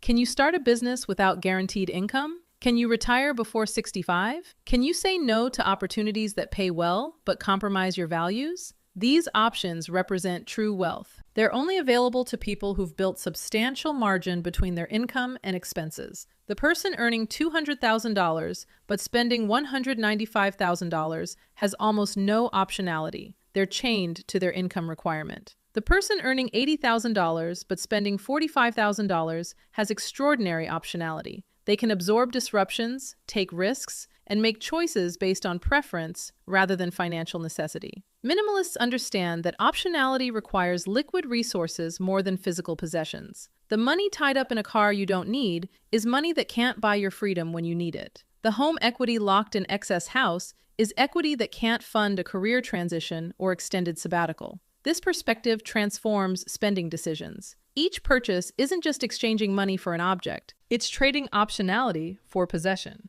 Is this item worth reducing your ability to make free choices about your life? Sometimes yes, often no. Rule 10. Practice cyclical decluttering rather than annual purging. Most people who attempt minimalism do a massive purge, feel great for a few weeks, and then gradually accumulate back to their starting point. The purge feels productive. The gradual reaccumulation goes unnoticed. Within 2 years, they're right back where they started. Minimalists avoid this pattern through cyclical decluttering. Rather than annual massive purges, they perform small, regular reviews. Weekly glances at incoming items, monthly evaluation of one category, quarterly assessment of overall accumulation trends. This cyclical approach catches accumulation early, before it rebuilds to overwhelming levels. Removing 3 items per week is manageable and sustainable. Removing 300 items once per year feels overwhelming and often gets postponed indefinitely. The cyclical approach also maintains awareness. When you evaluate your possessions regularly, you notice patterns. You see which categories tend to grow. You identify which emotional states trigger acquisition. You recognize which marketing tactics work on you specifically. This awareness enables prevention rather than just treatment. Let me give you a practical implementation of these rules that you can start today. This week, walk through your home with the replacement test in mind. Identify 10 items you would not replace if they disappeared. Sell, donate, or discard those items. Notice how it feels to remove things you don't actually want. This month, implement the 24-hour rule for all non-essential purchases. Track how many purchase desires survive the waiting period versus how many evaporate. The data will reveal how much of your spending is impulsive rather than intentional. This quarter, count your possessions in 3 categories that tend to accumulate. For most people, clothing, kitchen items, and media or entertainment are useful starting points. Set a maximum threshold for each category based on what you actually use. This year, define what enough looks like across major spending categories. What home is sufficient? What transportation is adequate? What wardrobe meets your genuine needs? Write these definitions down. Refer to them when temptation arises to exceed your own standards. The financial transformation from these practices compounds over time. Someone who applies these rules consistently for 5 years accumulates substantially less while saving substantially more. The gap between their lifestyle and their income creates wealth that can't be built any other way. Here's what nobody tells you about minimalism and money.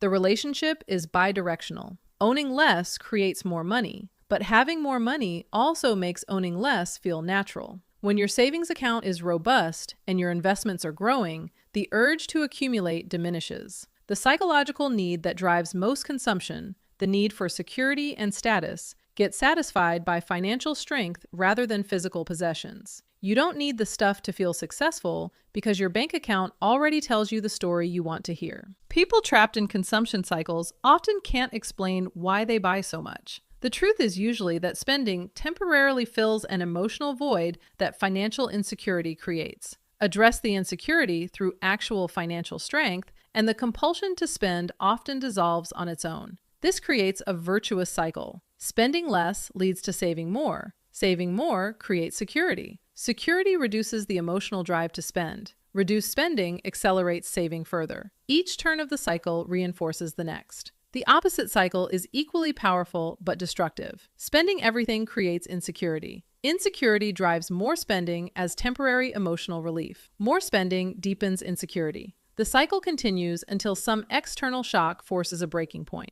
The choice between these cycles determines financial trajectory more than income ever could. High earners trapped in the destructive cycle build nothing. Modest earners riding the virtuous cycle build everything. The minimalist rules I've outlined aren't about suffering or deprivation. They're about recognizing that most consumption doesn't actually improve life satisfaction. Research consistently shows that beyond a baseline of security and comfort, additional purchases contribute minimally to well-being. Yet most people spend as if happiness scales linearly with spending. Minimalists align their behavior with this research. They spend enough to be comfortable and then redirect the excess toward freedom rather than accumulation. They end up with less stuff and more life. That apartment I described at the beginning, the one belonging to someone earning $52,000 with 18 months of savings, belongs to someone applying these rules consistently. They didn't get there through exceptional income. They got there through exceptional clarity about what actually matters. The other apartment, the one belonging to someone earning $95,000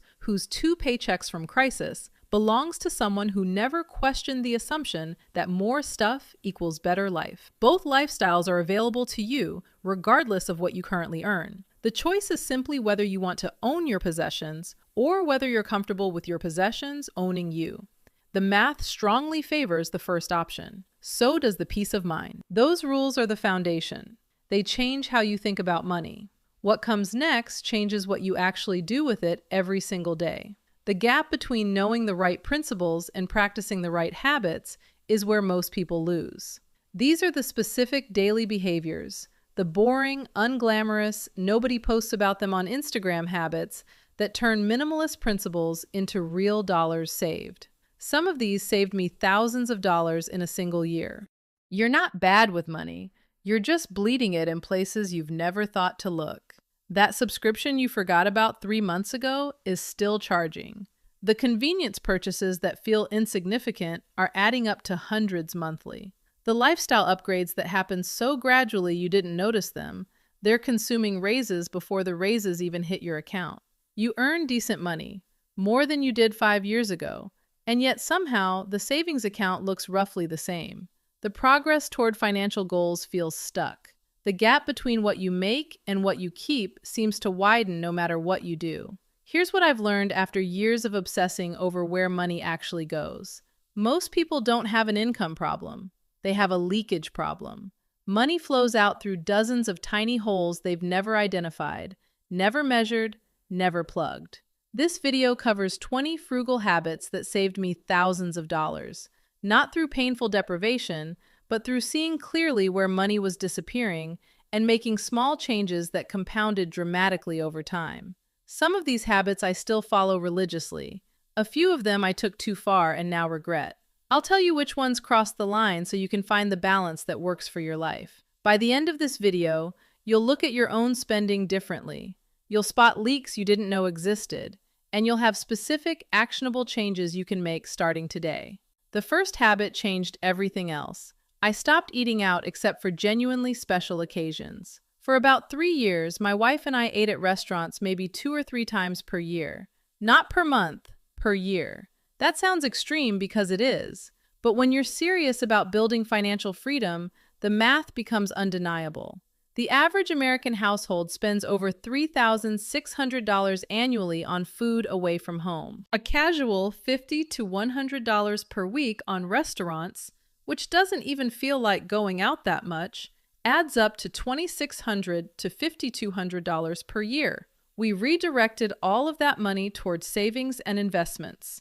Over 3 years, that single habit contributed over $10,000 to our net worth, before accounting for the returns those investments generated. I'll be honest about the trade-off. We missed some social experiences. There were dinner invitations we turned down. It required being comfortable with being different from our friends. But here's what I learned. You can still have a social life without restaurants. Hosting dinner at home, meeting for coffee instead of meals, suggesting free activities. The relationships that mattered survived. The ones that required expensive outings to maintain probably weren't that deep to begin with. Related to eating out, we transformed how we handled food at home through aggressive meal planning and bulk cooking. Every Sunday, we'd plan the entire week's meals, buy only what we needed, and cook large batches that would last multiple days. Rice, beans, chicken, potatoes, vegetables, simple ingredients prepared in bulk. This habit attacked multiple money leaks simultaneously. Food waste dropped to nearly zero. The average American household throws away over $1,000 of food annually. When you plan precisely and cook what you buy, that waste disappears. Impulse grocery purchases stopped. When you shop with a specific list for specific meals, you're not wandering aisles adding random items. Takeout temptation vanished. When there's already food prepared at home, the friction of ordering delivery becomes obvious. You'd be paying 3 times as much for something less convenient than opening your refrigerator. I'll admit we took this one too far. For several years, we ate chicken breast with rice or beans almost every single day. It was the cheapest form of protein we could find. The savings were significant, probably a few $1,000s over those years. But I genuinely don't enjoy chicken anymore. I overexpose myself to the point where it's no longer appealing. That's a real cost that doesn't show up in any budget spreadsheet. Find the sustainable version of meal planning that works for your life. One habit that required zero ongoing effort was automating savings before I could spend them. Most people save whatever is left at the end of the month. This is backwards, and it's why most people never save enough. There's always something that consumes the leftover. An unexpected expense, a social obligation, a purchase that felt justified in the moment. The fix is simple. Move money to savings and investments automatically, the same day your paycheck arrives. Before you see it, before you can spend it, before your brain even registers it as available. I set up automatic transfers to savings accounts and investment accounts that triggered on payday. The money disappeared before I could make decisions about it. My spending naturally adjusted to what remained. This works because it removes willpower from the equation. You're not fighting yourself every month about whether to save. The system handles it. Your job is just to live on what's left. In 2026, high-yield savings accounts are paying 4 to 5% APY. Your automated savings can earn real returns while sitting in an accessible emergency fund. Another habit that costs nothing but saves hundreds annually. I learned to negotiate bills like they were suggestions rather than fixed prices. Your internet bill, your phone plan, your insurance premiums, your subscription services. These companies raise prices constantly because they assume you won't notice or won't bother to push back. Spending 1 hour comparing rates, threatening to cancel, or actually switching providers can save you hundreds of dollars per year.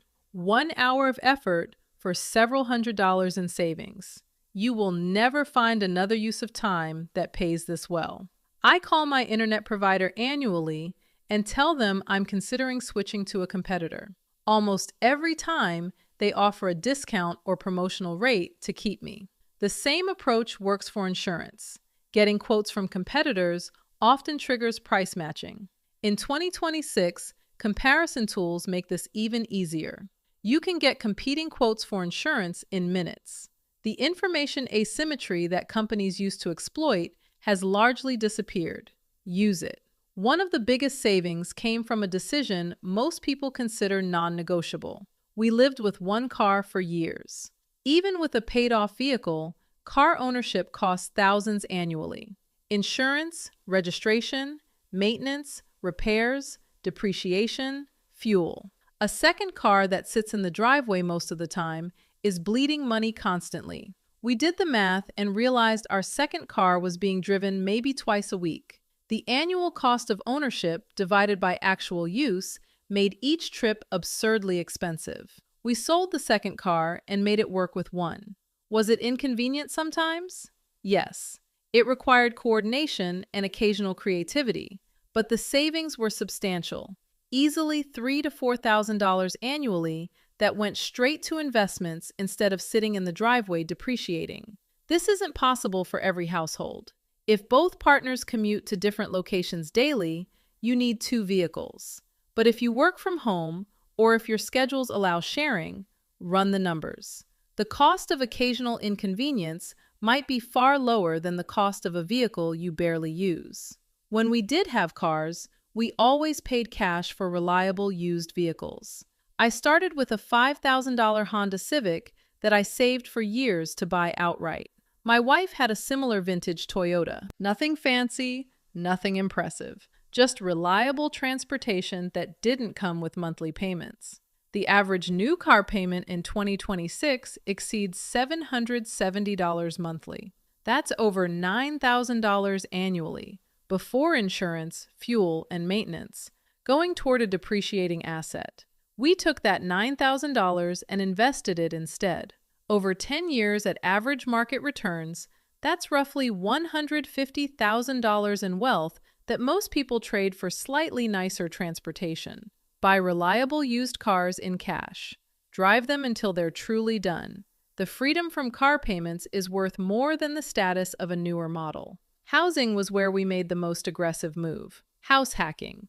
We bought a 3-unit multifamily property with a first-time homebuyer FHA loan at 3.5% down. We lived in one unit and rented out the other 2. The rental income covered our entire mortgage payment, meaning our housing cost effectively dropped to zero. Most people spend 30% or more of their income on housing. We spent 0%. That difference went directly to savings and investments, accelerating our timeline dramatically.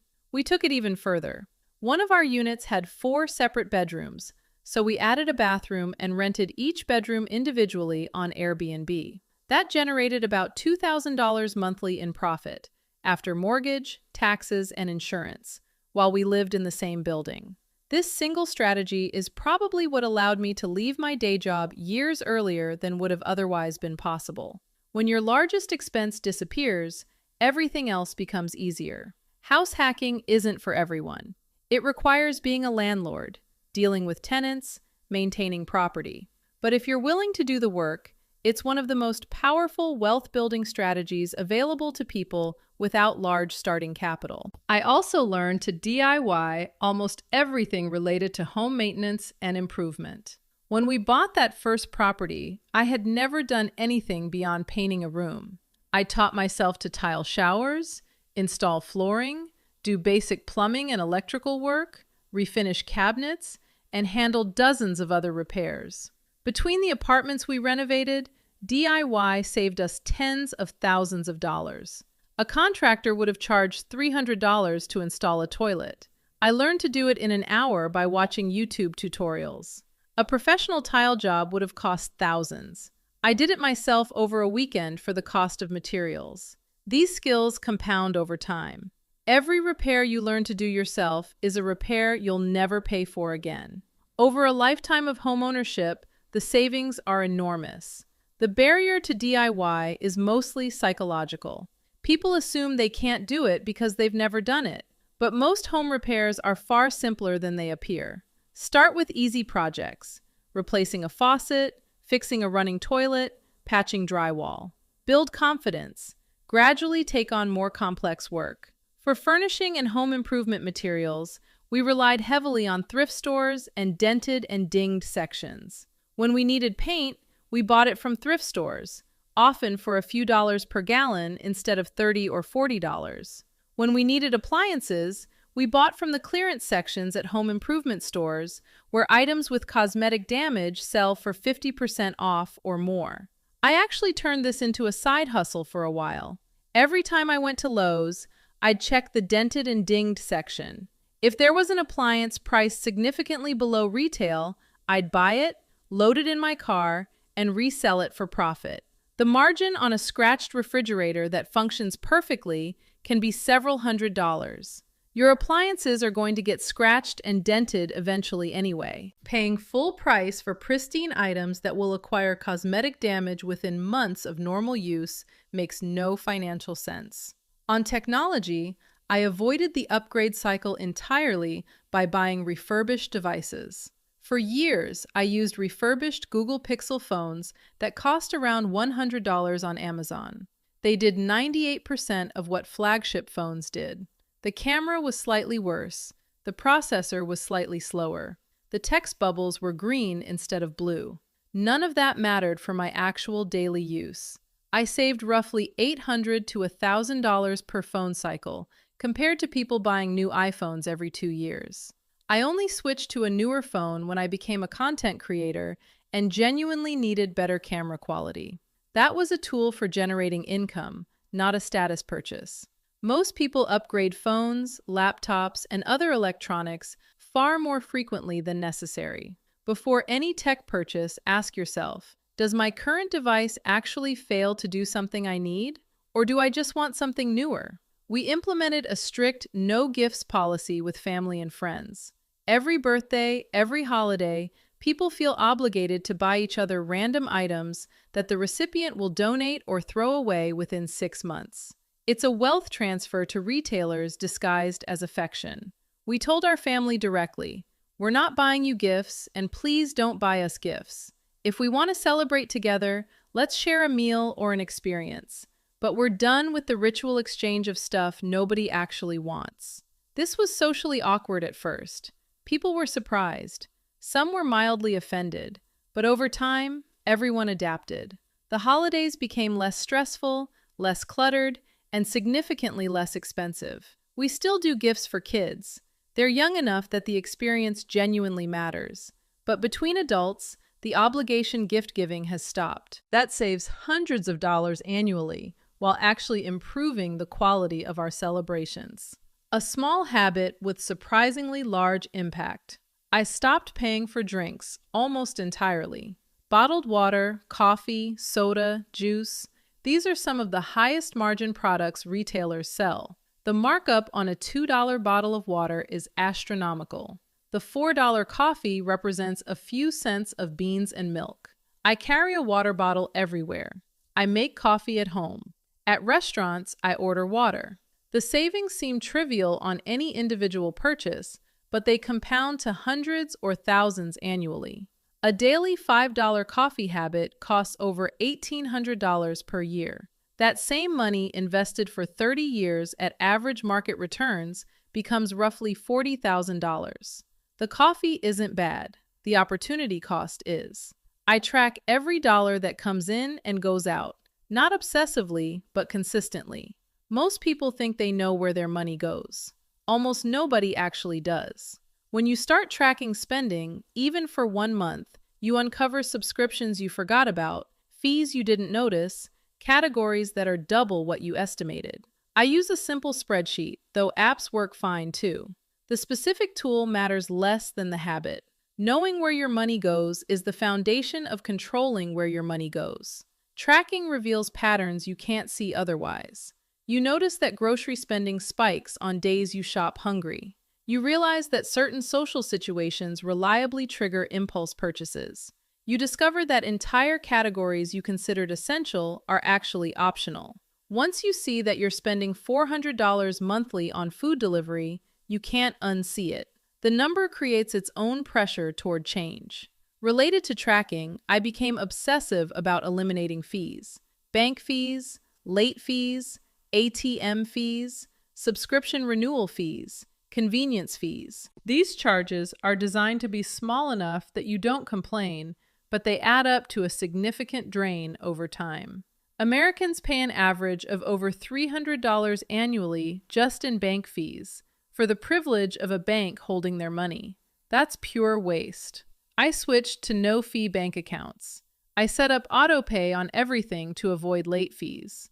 I never use out-of-network ATMs. I review subscriptions monthly and cancel anything I'm not actively using. These changes required maybe an hour of setup and a few minutes of ongoing attention monthly. The savings compound forever. Before any non-essential purchase, I apply a waiting period, what some people call the 30-day rule. When I want something that isn't a genuine necessity, I write it down and wait. 7 days for small purchases, 30 days for moderate ones, 90 days for anything significant. What happens during the waiting period is fascinating. Most desires simply fade. The thing that felt urgent and necessary gradually loses its grip. By the time the waiting period ends, you often can't remember why you wanted it so badly. This rule saves money not by forbidding purchases, but by exposing which desires were genuine and which were momentary impulses. The purchases that survive the waiting period are usually ones you genuinely value. We also experimented with no-spend challenges, periods where we bought absolutely nothing beyond true essentials. A no-spend day is easy. Just don't buy anything except what's genuinely necessary. A no-spend week is harder, but manageable. A no-spend month is a complete reset that reveals how much habitual spending you don't notice. During these challenges, you discover how often you spend out of boredom rather than need. You realize how many purchases are attempts to solve emotional problems that money can't fix. After a no-spend month, your habits are different. The automatic impulse to buy has been interrupted. You return to normal life with clearer vision and more intentional spending. One principle I apply to everything. I calculate cost per use before buying. A $50 shirt worn 50 times costs $1 per use. A $100 jacket worn 200 times costs 50 cents per use. But a $20 sale item worn twice costs $10 per use, making it more expensive than the higher-priced alternatives. This reframes value completely. The question isn't, is this cheap? The question is, how much will each use cost? This calculation often justifies spending more on things you'll use heavily. Quality items with long lifespans and frequent use are actually cheaper than budget items you'll replace repeatedly. It also reveals purchases that never make sense regardless of price. A ski jacket for someone who skis once every 3 years will have terrible cost per use no matter how discounted it is. Speaking of renting instead of owning, I joined Buy Nothing and local sharing groups for items I needed temporarily. Need a ladder for a one-day project? Borrow it. Need a drill for a single repair? Someone nearby has one they're not using. Need a stroller for visiting family? It's available without buying. These groups create microeconomies where spending becomes optional. You share what you don't use, others share with you. The transaction costs disappear. The need to own every possible tool vanishes. This is particularly powerful for things you'll use rarely: camping equipment, specialty tools, occasion-specific items. Owning means paying full price to use them a few times per year. Borrowing means paying nothing.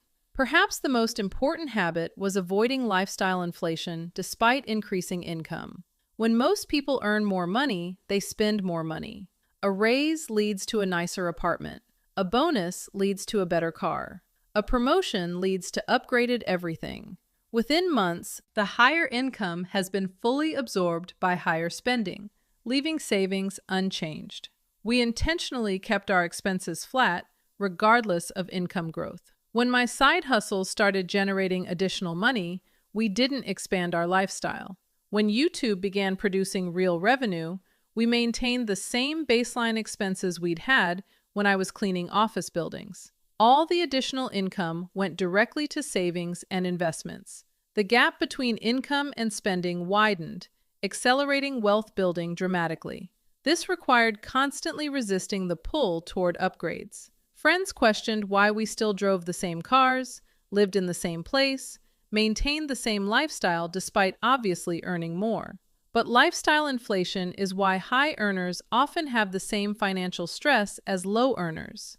Their spending rises to match whatever they make. The only escape is intentionally keeping expenses disconnected from income. The final habit was side hustle stacking, always having multiple income streams beyond my main job. While cleaning office buildings at night, I simultaneously started a YouTube channel, worked construction during days, and got my real estate license. Most of those side hustles failed. YouTube eventually took off. But the approach was never about any single attempt succeeding. It was about increasing the surface area for luck. The more things you try, the more likely something connects. I gave up video games, TV shows, and most leisure activities for several years to make time for building income streams. Every night and weekend went toward creating something that could eventually replace my job. This sounds extreme because it was. Not everyone wants to sacrifice that much. But if you genuinely hate your main job and want to escape it, the nights and weekends are when you build the exit. Now, let me be honest about what I got wrong. Some of these habits went too far. The chicken everyday diet saved money, but cost me genuine enjoyment of food I used to like. The minimal wedding saved thousands, but left us without photos and memories we now wish we had.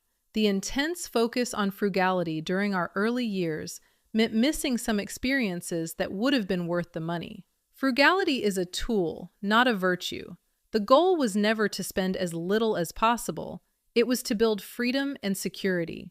When frugality starts costing you things that genuinely matter, it's working against its own purpose. Find the sustainable version of these habits, the ones that save money without making you miserable, the ones you can maintain for years without burning out, and recognize that frugality has diminishing returns. The first 20% of effort, automating savings, eliminating obvious waste, avoiding lifestyle inflation, produces 80% of the results. The extreme measures produce marginal additional savings while consuming disproportionate willpower and joy. Here's what ties all of this together. Every habit I've described is a form of financial literacy in action. Not the textbook kind about compound interest formulas and asset allocation, the practical kind about seeing where money actually goes and making conscious choices about it. Most people never examine their spending at this level. They react to money situations, pay the bill, cover the expense, fund the lifestyle, without understanding the patterns underneath. That lack of awareness costs them thousands annually, year after year, for decades. The people who build real wealth aren't necessarily the ones who earn the most. They're the ones who see clearly where money leaks out and systematically plug those leaks. They're the ones who make spending intentional rather than automatic. I made a complete breakdown of financial literacy that goes deeper on all of this. Not just frugal habits, but the entire system of how money works, how wealth compounds, how to build structures that grow your net worth automatically. If any of these habits resonated, if you recognize leaks in your own finances or saw opportunities you haven't captured, that video will give you the complete framework for making your money work for you instead of disappearing into expenses you barely notice. Most people will watch this video, nod along, and change nothing. They'll keep spending automatically, keep wondering where their money goes, keep feeling like they're not getting ahead despite earning reasonable income. Don't be most people. Pick 3 habits from this video. Implement them this week. Track the savings for 1 month and watch how quickly small changes compound. The leaks in your finances are real. They're costing you thousands, but they're also fixable, often with minimal effort and no sacrifice of things that actually matter to you. The money is there. You just have to stop it from escaping. The habits I just covered work regardless of your income, your age, or where you're starting from. They're universal. What comes next is different. These are the more aggressive frugal habits, the ones that don't just save you a few $100s a month. These are the habits that accelerate wealth building fast enough to reach 6 figures before most people have figured out what a 401k is. Some of these will feel extreme. A few of them might sound unreasonable until you see the math behind them. But every single one of them contributed to saving over $100,000 by age 24. Not through a high salary, not through a lucky break, through daily decisions that most people aren't willing to make. I was 22 years old, sitting on the floor of a studio apartment I'd rented for $730 a month because it was the cheapest thing within 40 minutes of my office, eating a bowl of rice and black beans I'd made in a pot I bought at Goodwill for $3, checking my brokerage account on my phone for the 4th time that week. The number said $61,412. I looked around the apartment. The furniture was secondhand. The couch had a tear in the left cushion that I'd covered with a throw blanket from Target. The TV was a 32-inch Vizio I'd bought refurbished for $89. My car, a 2014 Honda Civic with 117,000 miles, sat outside with a small crack in the windshield I'd been ignoring for 2 months. My wardrobe consisted almost entirely of clothes I'd owned since college. My friends thought I was broke. I was not broke. I was building something they couldn't see. Something that didn't exist on Instagram. Something that lived in an account nobody knew about, growing at a rate that was just starting to bend upward on the compounding curve, gaining momentum that would become unstoppable within a few years. By the time I turned 24, that number crossed $100,000. I need to be upfront about something before we go any further. I didn't inherit this money. Nobody handed me a check. I didn't win a crypto lottery or sell a startup.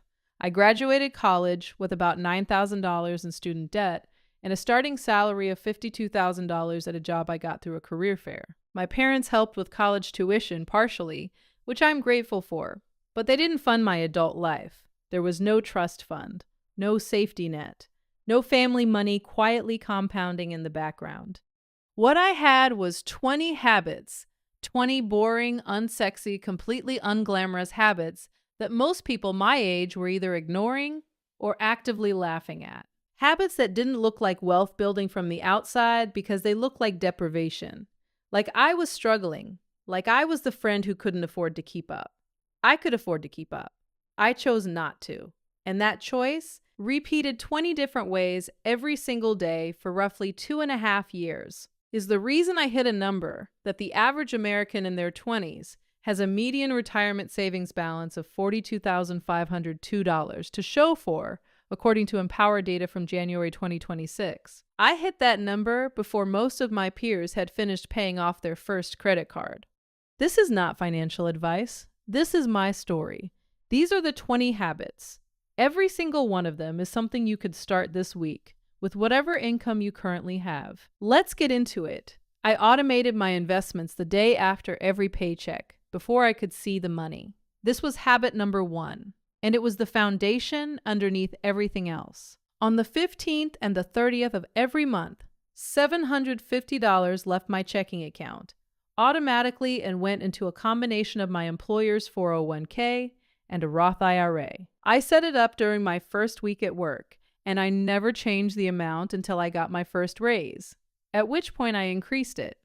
I never saw that money. It never entered my spending reality. My brain learned to live on what remained, which was roughly $2,100 a month after taxes, rent, and the automatic transfers. The Vanguard 2025 How America Saves report found that 401k participants who use automatic enrollment and automatic escalation reach savings rates nearly double those who manage contributions manually. Automation isn't a convenience.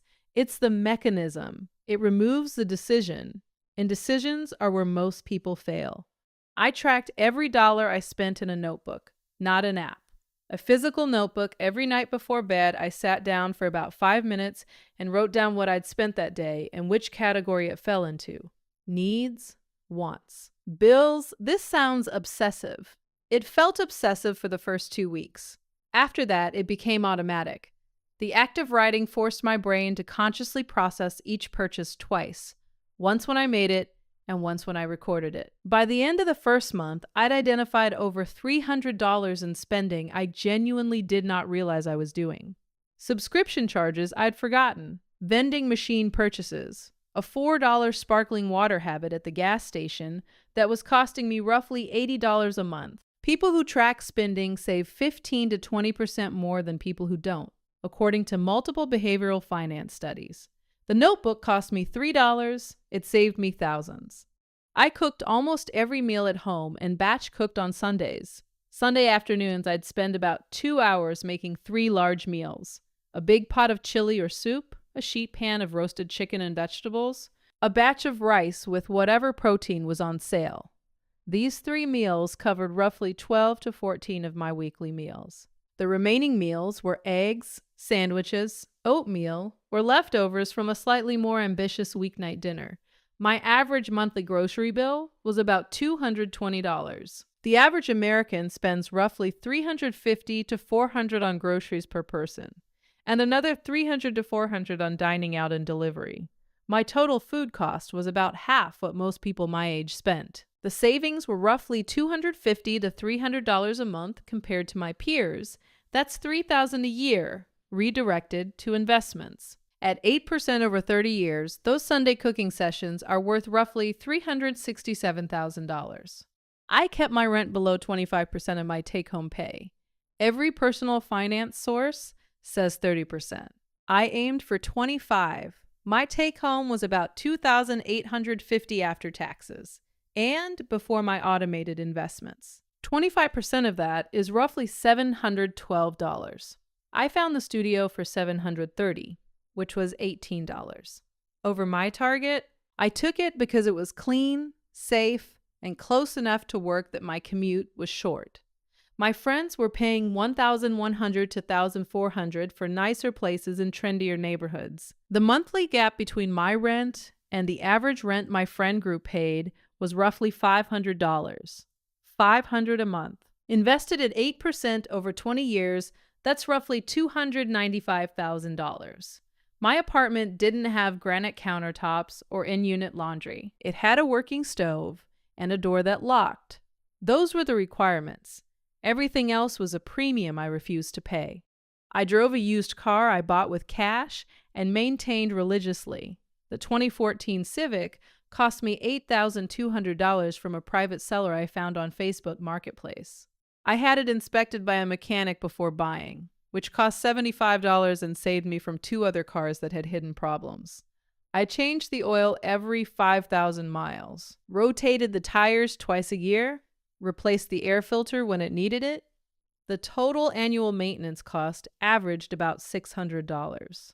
I had 0 car payment. The average new car payment hit $767 a month at the end of 2025, according to Experian. That means the average American is spending over $9,000 a year just on the payment alone, not including insurance, gas, and maintenance on a more expensive vehicle. My total annual car cost, including insurance, gas, and maintenance, was about $3,400. The typical new car owner's total cost easily exceeds $14,000. The difference of roughly $10,600 a year invested is worth approximately $1.29 million over 30 years at 8%. My car had a crack in the windshield and a faded dashboard. It also had 4 wheels and an engine that started every morning. That's all a car needs to do. I use the library for books, movies, and audiobooks instead of buying or subscribing. My local library gave me free access to thousands of books, DVDs, and through the Libby app, a massive catalog of audiobooks and ebooks I could listen to during my commute. I read roughly 2 books a month this way. The average reader who buys their books spends about $250 to $400 a year. I spent 0. Beyond the cost savings, the library habit changed my relationship with consumption in general. When you learn that you can access something without owning it, you start questioning the entire premise of ownership across other categories too. I made coffee at home 5 days a week and treated myself to 1 bought coffee on Fridays. The Friday coffee was my ritual. I looked forward to it all week. It costs $5.50 from a local shop. That's roughly $22 a month on coffee. The average daily coffee buyer spends $6 a day, 5 days a week, which is $1,560 a year. My annual coffee cost was about $290, including the beans I bought for home. The savings of roughly $1,270 a year isn't life-changing in isolation, but it's $1,270 that compounds. Over 20 years at 8%, it's about $62,000. From making coffee in a $12 French press every morning, I never paid for a gym membership. I ran outside, I did bodyweight exercises in my apartment using a free YouTube program. I bought a used pull-up bar from Craigslist for $15 and a jump rope for $8. My total fitness investment was $23. The average gym membership costs $40 to $60 a month. Most gym members use their membership 4 to 5 times a month, which means each visit costs $8 to $15. I worked out 5 to 6 days a week for free. The $60 a month I saved went directly to my Roth IRA. That's $720 a year. At 8% over 25 years, it's roughly $55,000. A pull-up bar, a jump rope, and a running path are worth $55,000 in future wealth. Nobody at the gym is running those numbers on the treadmill. I negotiated every recurring bill at least once a year. Car insurance, phone plan, internet. I called each provider, told them I was considering switching, and asked what they could offer to keep me. Consumer Reports found that 70% of people who do this get a reduction. I got reductions on all 3 in my first year. Combined annual savings, about $480. The calls took less than 30 minutes total. That's roughly $960 an hour in effective earnings, tax-free. No side hustle pays that well for that little effort. I used cash for all discretionary spending. Every 2 weeks, I withdrew $200 in cash. That was my entire budget for dining out, entertainment, personal items, and anything that wasn't a fixed bill. When the cash was gone, I was done until the next paycheck. No exceptions.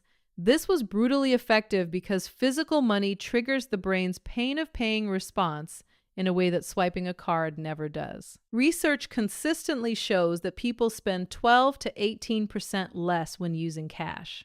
The envelope was my governor. It didn't let me overspend because it physically couldn't. The discipline wasn't willpower. It was architecture. I bought almost everything secondhand.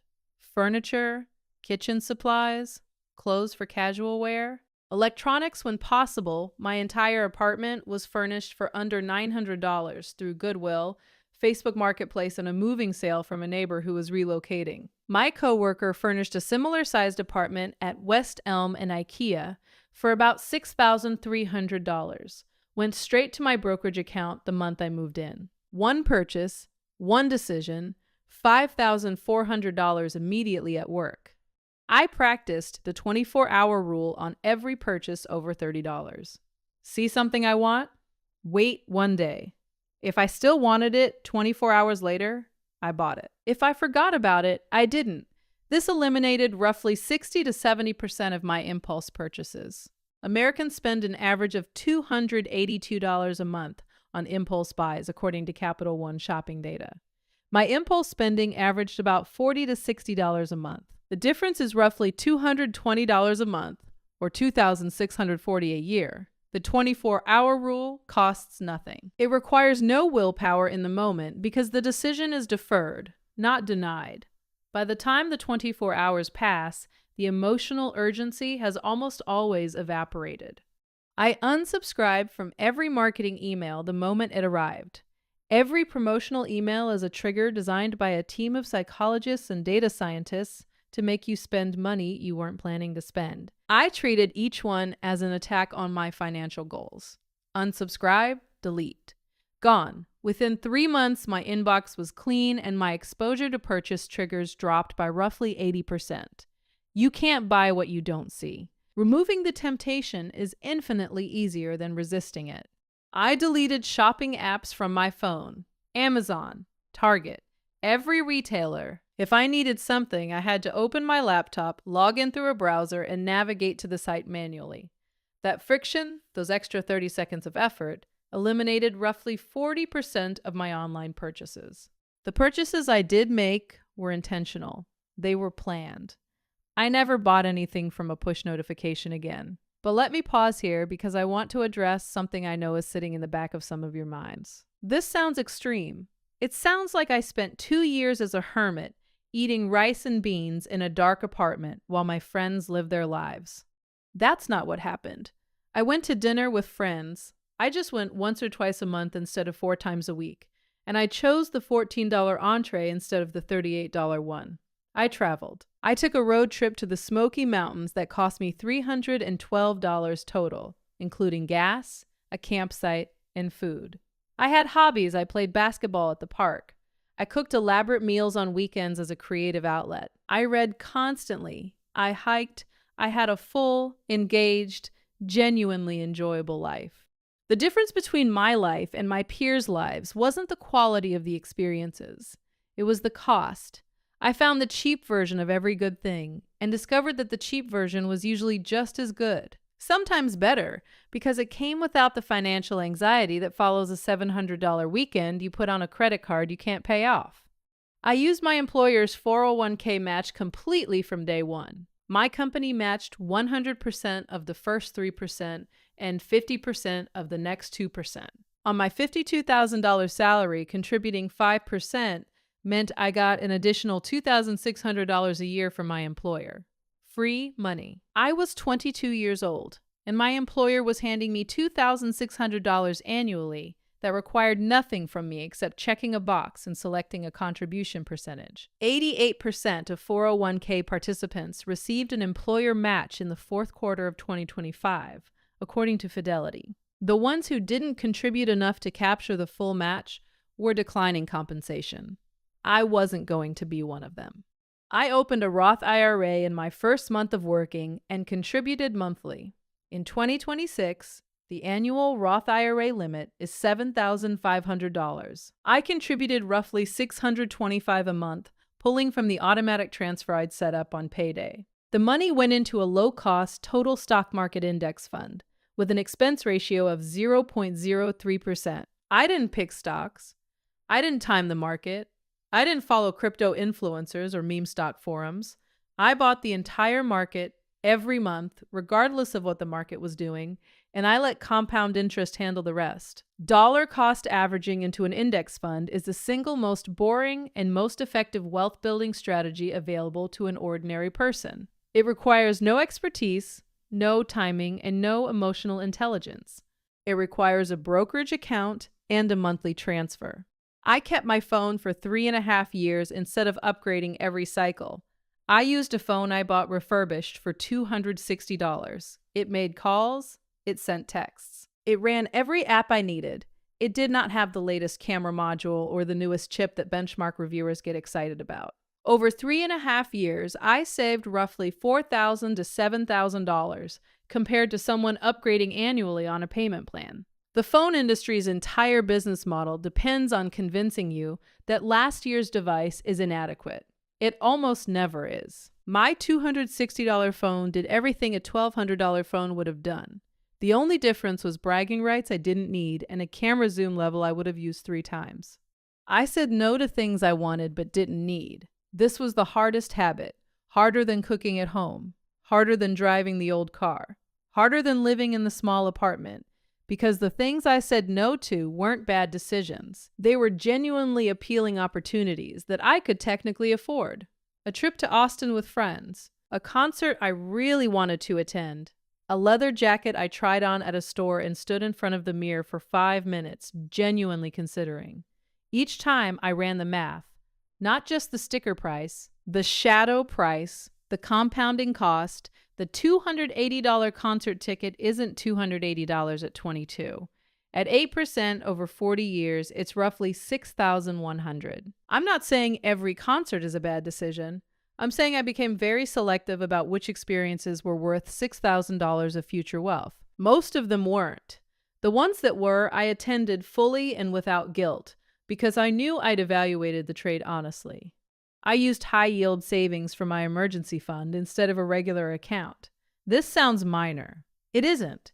High-yield savings accounts in 2026 are paying roughly 4 to 5% APY. The national average on a traditional savings account is 0.39%. On a $5,000 emergency fund, that's the difference between earning $200 and $19 a year. Same money, same liquidity, same protection. I just put it in a different container. Over the 2.5 years of this journey, the high-yield interest earned me roughly an extra $450 that a regular savings account would not have generated. Small amounts matter when they compound. I set a zero-based budget every single month. Every dollar had a job before the month started. Rent, $730, groceries, $220, gas, $70, insurance, $118, phone, $35, internet, $45, cash envelope, $200, investments, $1,500. Everything else was allocated down to zero. If there were leftover dollars, they went to investments. If an unexpected expense hit, I adjusted within the budget by pulling from another category. The budget wasn't a restriction. It was a map. Without it, money wanders. With it, money obeys. I found free entertainment as my default and treated paid entertainment as the exception. Parks, hiking trails, library events, friends' apartments for movie nights, pickup basketball, community concerts in the summer, free museum days. Podcast walks. The idea that fun requires spending money is one of the most expensive assumptions in American culture. It's false. The best evenings of my early 20s happened in living rooms with friends, homemade food, and a deck of cards. The worst evenings happened at overcrowded bars where I spent $80 to have conversations I couldn't hear. Once I started treating free entertainment as the default, paid entertainment became genuinely special instead of reflexive. I enjoyed a $30 dinner more when it happened once a month than I ever enjoyed it when it happened 3 times a week. I invested every windfall, tax refund, birthday money, the occasional freelance check from a skill I had. Every dollar that arrived outside of my regular paycheck went directly to my brokerage account. I didn't treat it as bonus money. I treated it as accelerant. My tax refund in my first full year of working was about $1,900. That went straight to investments. Birthday money from relatives totaled about $300 across a year. Straight to investments. A freelance project paid me $600. Behavioral economists call the tendency to categorize unexpected money differently from earned money mental accounting. A dollar from your tax refund spends exactly like a dollar from your paycheck. It compounds exactly the same way, too. The only difference is that you feel permission to spend one and guilt about spending the other. I eliminated the distinction. All money was investment fuel. Let me tell you where the $100,000 came from, broken down. Because I think the transparency matters. Over roughly 2.5 years of working, here's what the accumulation looked like. My 401k contributions plus employer match totaled approximately $31,000. My Roth IRA contributions totaled approximately $15,000. Additional brokerage investments from windfall money and extra savings totaled approximately $16,000. Market returns across all accounts during that period added roughly $12,000. My high-yield emergency fund and savings sat at roughly $7,000. Cash I'd accumulated from various sales and side income contributed about $4,000. The remaining balance came from the compounding of all contributions during the period. Total invested plus saved plus market returns equaled approximately $100,800 at age 24. 90% of that number came directly from the habits I just described. Not from a high salary, not from a lucky stock pick, not from timing the market. From cooking rice and beans on Sundays, from driving a car with a cracked windshield, from living in a studio apartment while my friends leased 2 bedrooms in the trendy part of town, from saying no to Austin, from making coffee in a French press, from tracking every dollar in a $3 notebook. These habits are not impressive individually. A few dollars here, a few dollars there. Nobody looks at a person packing their lunch and thinks they're building generational wealth. Nobody sees a refurbished phone and assumes the person holding it has a 6-figure investment account. Nobody drives past a 2014 Civic in a parking lot and thinks that person is going to be a millionaire. But that's exactly the point. Wealth is invisible. The person driving the leased BMW looks rich. The person in the Civic might actually be rich. The person ordering the $38 entree looks successful. The person who ordered the $14 pasta and invested the difference is building something the entree buyer will never understand until it's too late. Here's what $100,000 at 24 actually means. And this is the part that makes every boring habit on this list worth it. $100,000 at $24 invested in a total market index fund earning 10% average annual returns becomes roughly $3.4 million by 65. Without adding another cent, just from existing. Just from compounding. The $100,000 was the seed. Time is the soil. The $3.4 million is the tree. But I didn't stop contributing at 24. Nobody does. If I continue investing even $500 a month from 24 to 65, at 10%, the additional contributions alone generate roughly $3.6 million. Combined with the original $100,000, my total portfolio at 65 is in the range of $7 million. $7 million.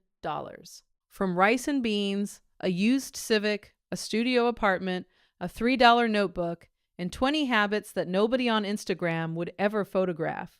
The average retirement savings for Americans in their 20s is a median of $42,502. According to Empower data, the average for Americans in their 60s is a median of $536,748. That median, 60-year-old has spent 40 years working and has about $500,000 to show for it. I had $100,000 at 24. The compounding curve doesn't care about your salary. It cares about when you started and how much you fed it. 20 boring habits fed it enough to change the math permanently.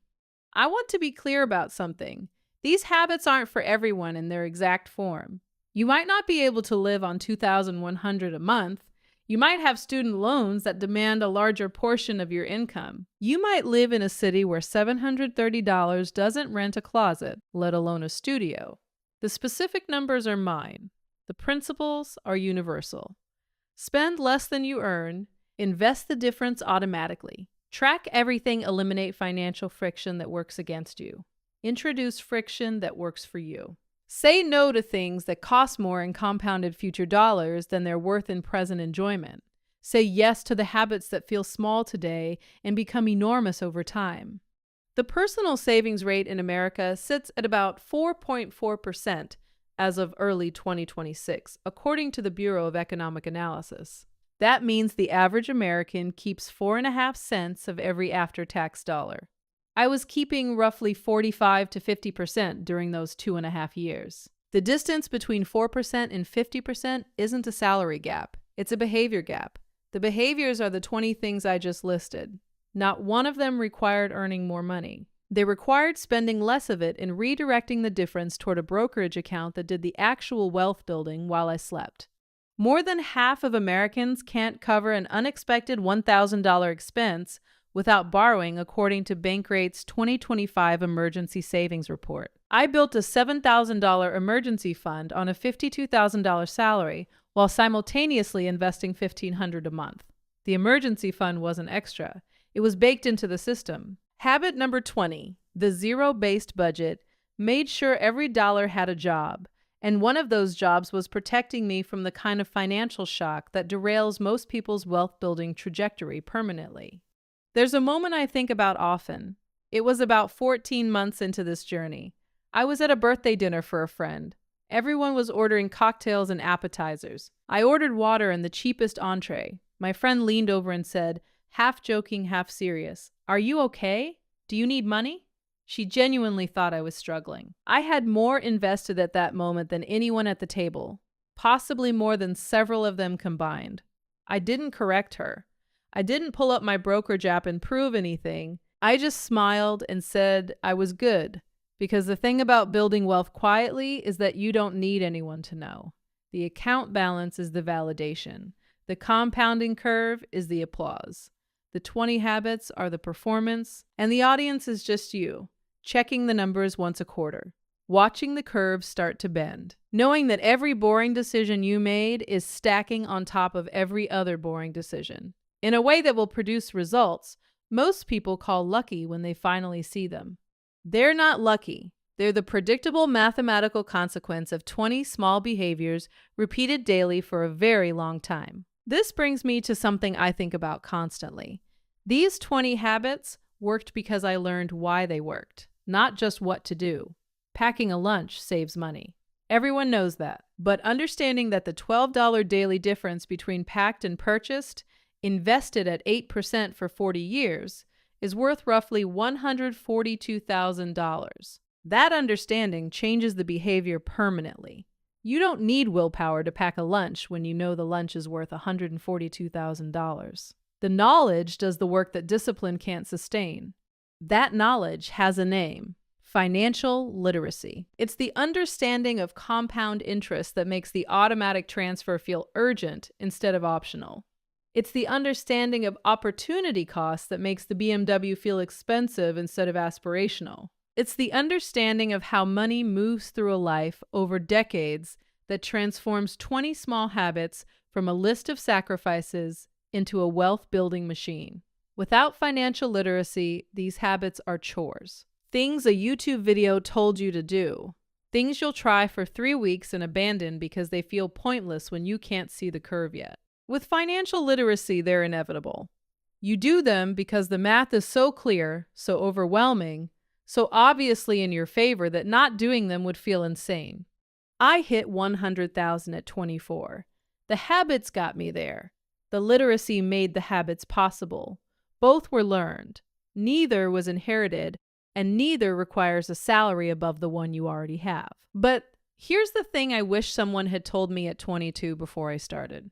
The habits that build wealth in your 20s are specific to your 20s. The financial traps that threaten a 22-year-old are different from the ones that threaten a 34-year-old, which are different from the ones waiting at 45 and 57. Every decade of your financial life carries its own set of decisions that feel rational in the moment and cost you enormously over time. Lifestyle inflation after your first real raise, the car upgrade when you feel like you deserve it, the house purchase that stretches your budget because the bank said you qualified, the undersaving in your peak earning years because expenses for kids and mortgages consumed everything. Each age has a specific trap. Each trap has a specific cost. Knowing what those traps look like before you arrive at the age where they're waiting is the difference between a person who hits 100,000 at 24 and keeps building for the next 40 years, and a person who hits 100,000 at 24 and watches it evaporate by 35 because they walked into every trap their 30s had waiting for them. The 20 habits were the beginning. Knowing the map of what comes next is what keeps the curve bending. The number in my account at 24 wasn't the destination. It was the first mile of a very long road. The road has turns. It has traps. It has off-ramps that look appealing and lead nowhere. The people who stay on the road are the ones who can see the turns coming before they arrive. I couldn't see them at 22. I can see them now. That's the only difference that ever mattered. Every habit I just covered comes from American financial research and data, millionaire behavior studies, consumer spending reports, compound interest math. But here's something I discovered that changed my perspective completely. Some of the most powerful wealth-building habits didn't originate in America at all. They come from a culture that has practiced financial discipline for centuries in ways most Americans have never been exposed to. Japanese money culture approaches wealth from a completely different starting point. Where American finance focuses on earning more, Japanese financial philosophy focuses on needing less. Where we optimize for income, they optimize for intention. These habits don't require more money. They require a different relationship with the money you already have. 2 years ago, I was sitting at my kitchen table staring at a pile of stuff I'd just bought from Target. Candles I didn't need, a throw pillow to replace a throw pillow that was perfectly fine, a kitchen gadget still in the box from the last kitchen gadget I bought and never opened. My credit card statement showed $4,100 in charges that month. My savings account showed $812. I made $63,000 a year. I had been making over $50,000 for 6 years. I had essentially nothing to show for it. That same week, I read an article about a Japanese woman named Fumiko Chiba, who wrote a book about a century-old budgeting system called kakeibo. What caught my attention wasn't the system itself. It was a detail buried in the article. Chiba mentioned that many Japanese households she studied had been using some version of these financial habits for generations. Grandmothers passing them to mothers, mothers passing them to daughters. Families building wealth quietly across decades using principles so simple they felt almost insulting compared to the complicated financial advice I'd been consuming on YouTube and Instagram for years. But here's what really hit me. Japan's cultural relationship with money is almost the mirror opposite of America's. In the US, we celebrate spending. New car, new house, new wardrobe, congratulations. Wealth is performed. It's visible. It's posted. In Japan, wealth is hidden. It's considered tasteless to display it. Financial restraint isn't a sacrifice, it's a value. There's even a word for it, tsutsumashi. It roughly means modestly reserved, and it carries deep social respect. The quieter you live, the more admired you are. In America, the quieter you live, the more people assume you're struggling. I started applying these Japanese money principles to my own life, one at a time over the following year. I didn't change my income. I didn't start a side hustle. I didn't cancel every subscription or stop eating out entirely.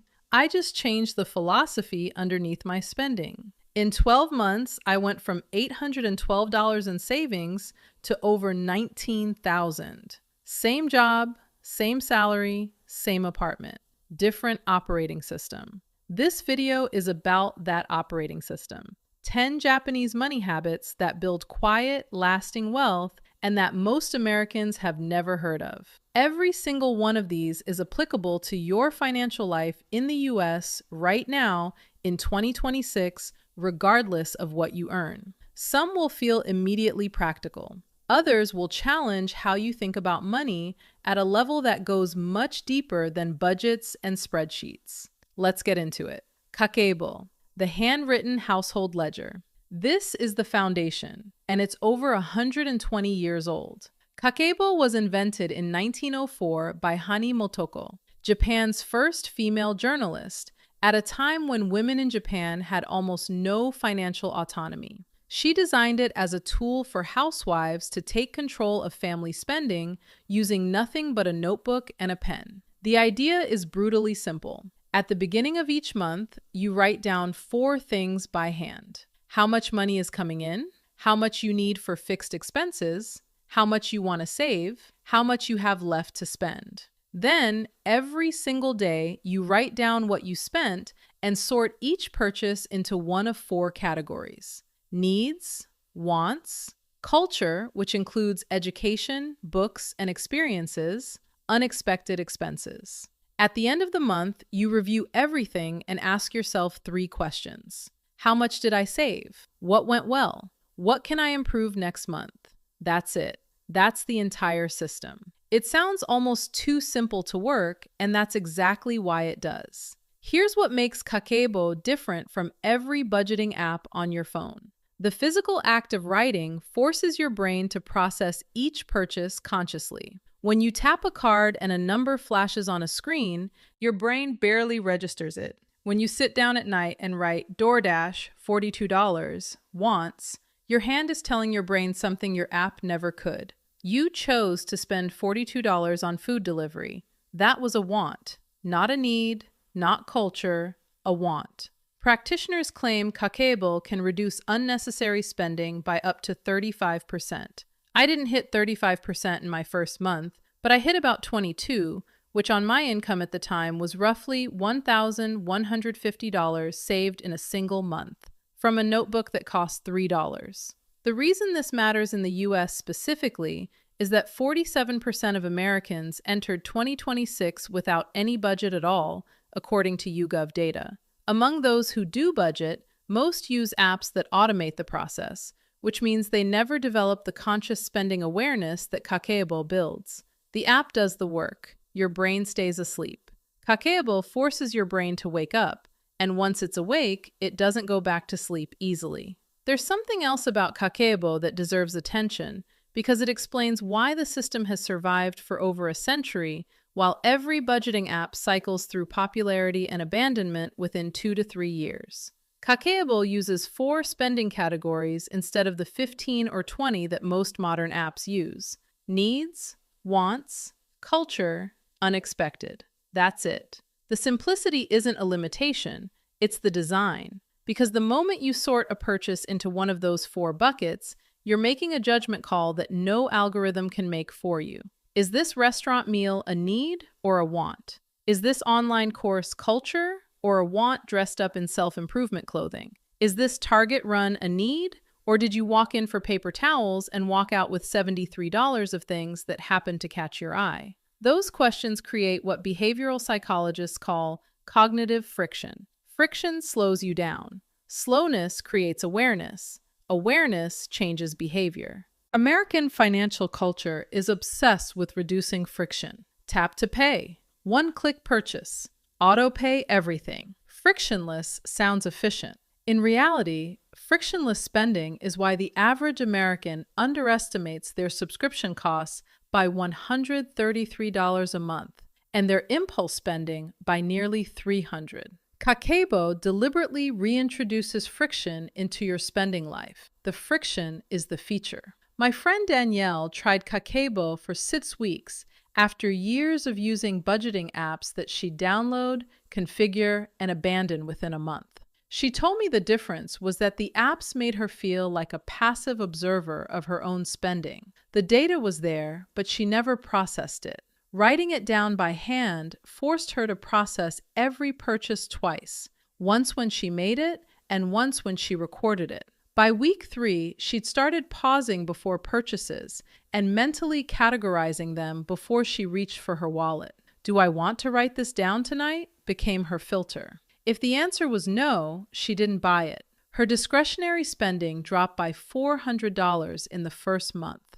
Mottainai, the deep shame of waste. This is a concept that has no direct English translation, and that's part of why most Americans have never encountered it.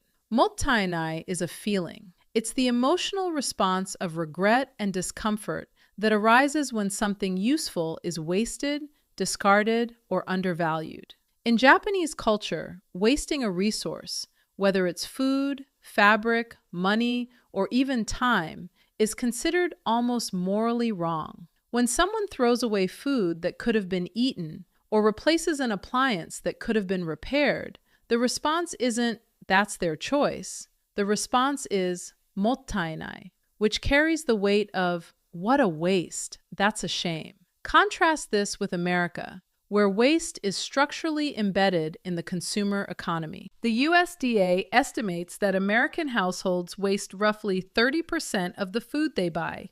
That's approximately $2,100 per household per year thrown directly in the garbage. Americans discard roughly 82 pounds of textiles per person per year, according to the EPA. We replace smartphones every 2 to 3 years, when devices are engineered to last 4. We throw away furniture when we move, instead of taking it with us. When I started practicing mottainai, the first thing I did was track food waste. For 1 week, I photographed everything I threw away from my fridge and pantry. The amount was genuinely shocking.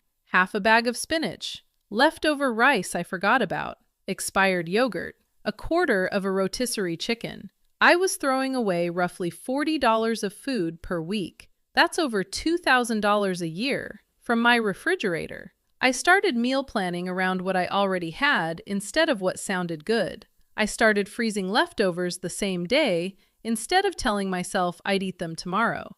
I started buying smaller quantities more often instead of bulk buying things that go bad before I can finish them. Within 3 months, my grocery spending dropped by almost 30%. Not because I was eating less, because I was wasting less. Mottainai extends far beyond food. It changes how you relate to everything you own. You repair instead of replace. You use something completely before buying the next version. You find a second purpose for items before discarding them. In Japan, there's a tradition called kintsugi, where broken pottery is repaired with gold-lacquered adhesive instead of being thrown away. The repair becomes part of the object's beauty. The crack doesn't diminish its value. It adds to it. Apply that philosophy to your financial life. The thing that's slightly worn, slightly outdated, slightly imperfect, still works, still serves you, still has value. Mottainai teaches you to see that value instead of reaching for the replacement.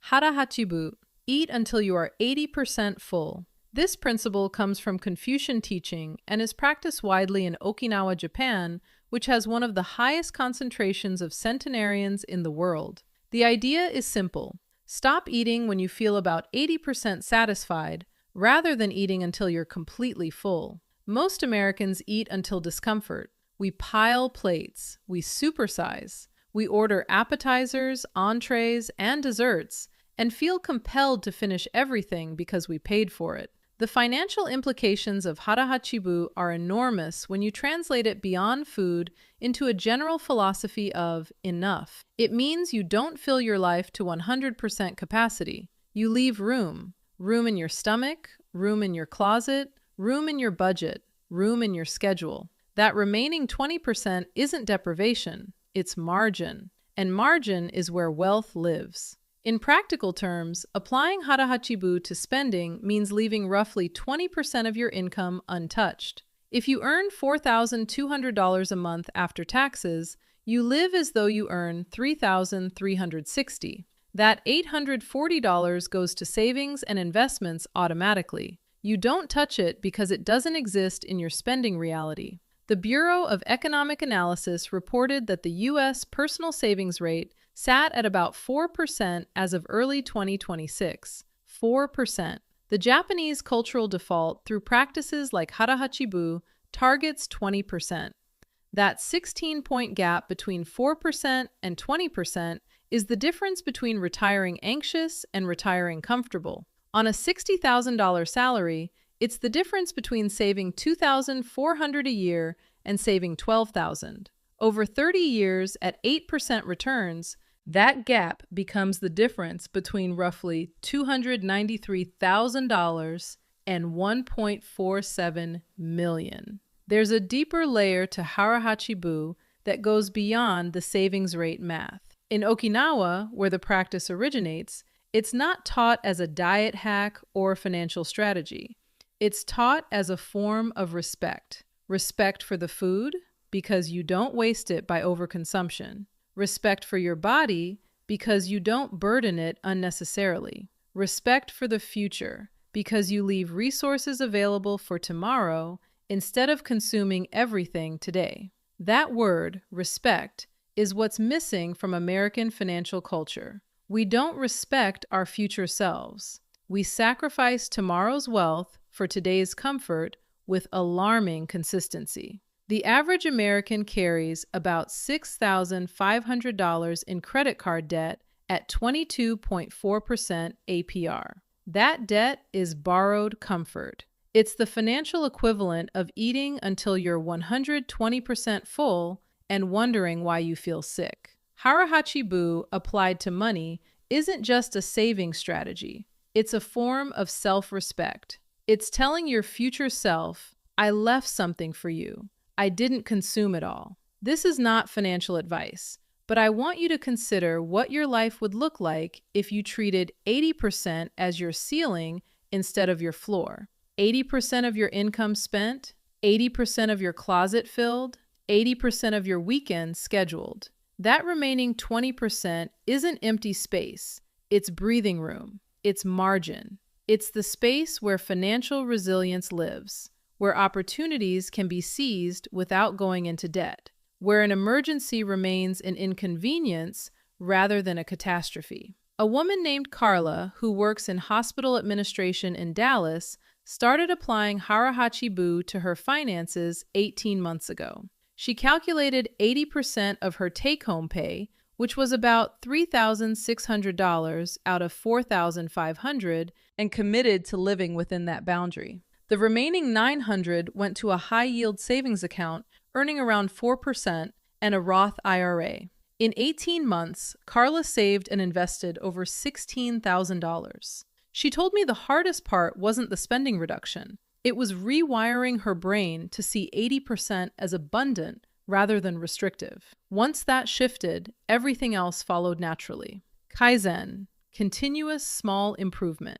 Most Americans know this word from the manufacturing world. Toyota made it famous as a production philosophy. But in Japanese daily life, Kaizen applies to everything, including finances. The principle is that you don't try to overhaul your life in one dramatic move. You improve by 1% repeatedly over a very long period of time. Applied to money, Kaizen looks like this. This month, you reduce your dining out spending by 10%. Not 50, 10. Next month, you increase your retirement contribution by 1%. The month after, you cancel one subscription. Then you negotiate one bill. Then you switch one brand name product to generic. Each change is so small, it feels insignificant. Each change is so easy, it requires almost no willpower. But 12 months of Kaizen produces a completely different financial life than the one you started with, and you barely felt the transition. The reason Kaizen works better than dramatic financial overhauls is neuroscience. Your brain's amygdala, the fear center, activates when you attempt large changes. It perceives big shifts as threats. That's why most people who radically slash their budget in January abandon it by March. The change was too large, the amygdala resisted, and willpower eventually lost the war. Kaizen flies under the amygdala's radar. 1% improvements don't trigger resistance. They accumulate unnoticed until one day you look up and realize your savings rate went from 4% to 18% over the course of a year, and you genuinely cannot pinpoint the moment it happened. Ikigai, your reason for being, applied to money. Ikigai is a concept that roughly translates to reason for living. In the West, it's been popularized as a career-finding framework, the intersection of what you love, what you're good at, what the world needs, and what you can be paid for. But in Japan, Ikigai isn't about career optimization. It's about having a purpose that gives structure and meaning to your daily life. That purpose can be gardening, cooking for your family, teaching, volunteering, maintaining your health into old age. When you apply Ikigai to money, it transforms your financial life in a way no spreadsheet ever could, because it answers the question that budgets and apps and investment calculators never ask. What is the money for? Most Americans accumulate money without purpose or spend money without intention. They save because they're supposed to, or they spend because something looked appealing. There's no guiding philosophy underneath the behavior. Ikigai gives you that philosophy. When you know what your money is for, when you've identified the specific life you're building, every spending decision becomes a vote for or against that life. My friend Terrence defined his Ikigai as being present for his daughter's childhood without financial stress. Once he had that clarity, every unnecessary purchase became an obstacle to his reason for being. He didn't need willpower to stop impulse buying. He needed purpose. The impulse purchases didn't just feel expensive after he found his Ikigai. They felt irrelevant. Wabi-sabi. Finding beauty in imperfection. This is one of the most profound Japanese aesthetic and philosophical concepts, and it's the direct antidote to the consumer culture that dominates American spending. Wabi-sabi is the appreciation of things that are imperfect, impermanent, and incomplete. A cracked bowl that still holds soup. A wooden table with scratches that tell the story of 100 family dinners.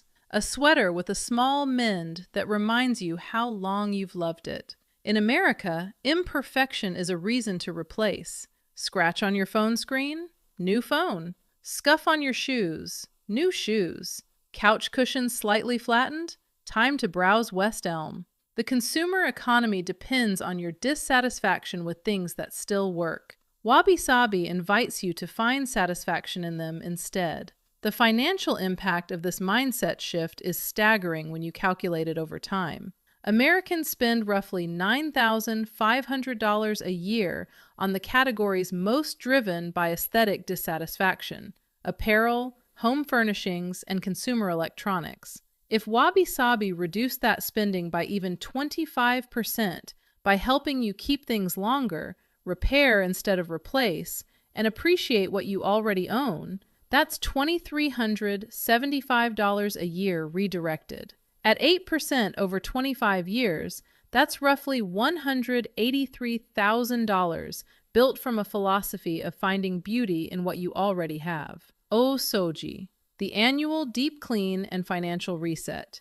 In Japan, Osoji is a tradition performed at the end of each year. Families thoroughly clean their entire home, discard what no longer serves them, and enter the new year with physical and mental clarity. It's not spring cleaning. It's more intentional than that. It's a ritual of letting go.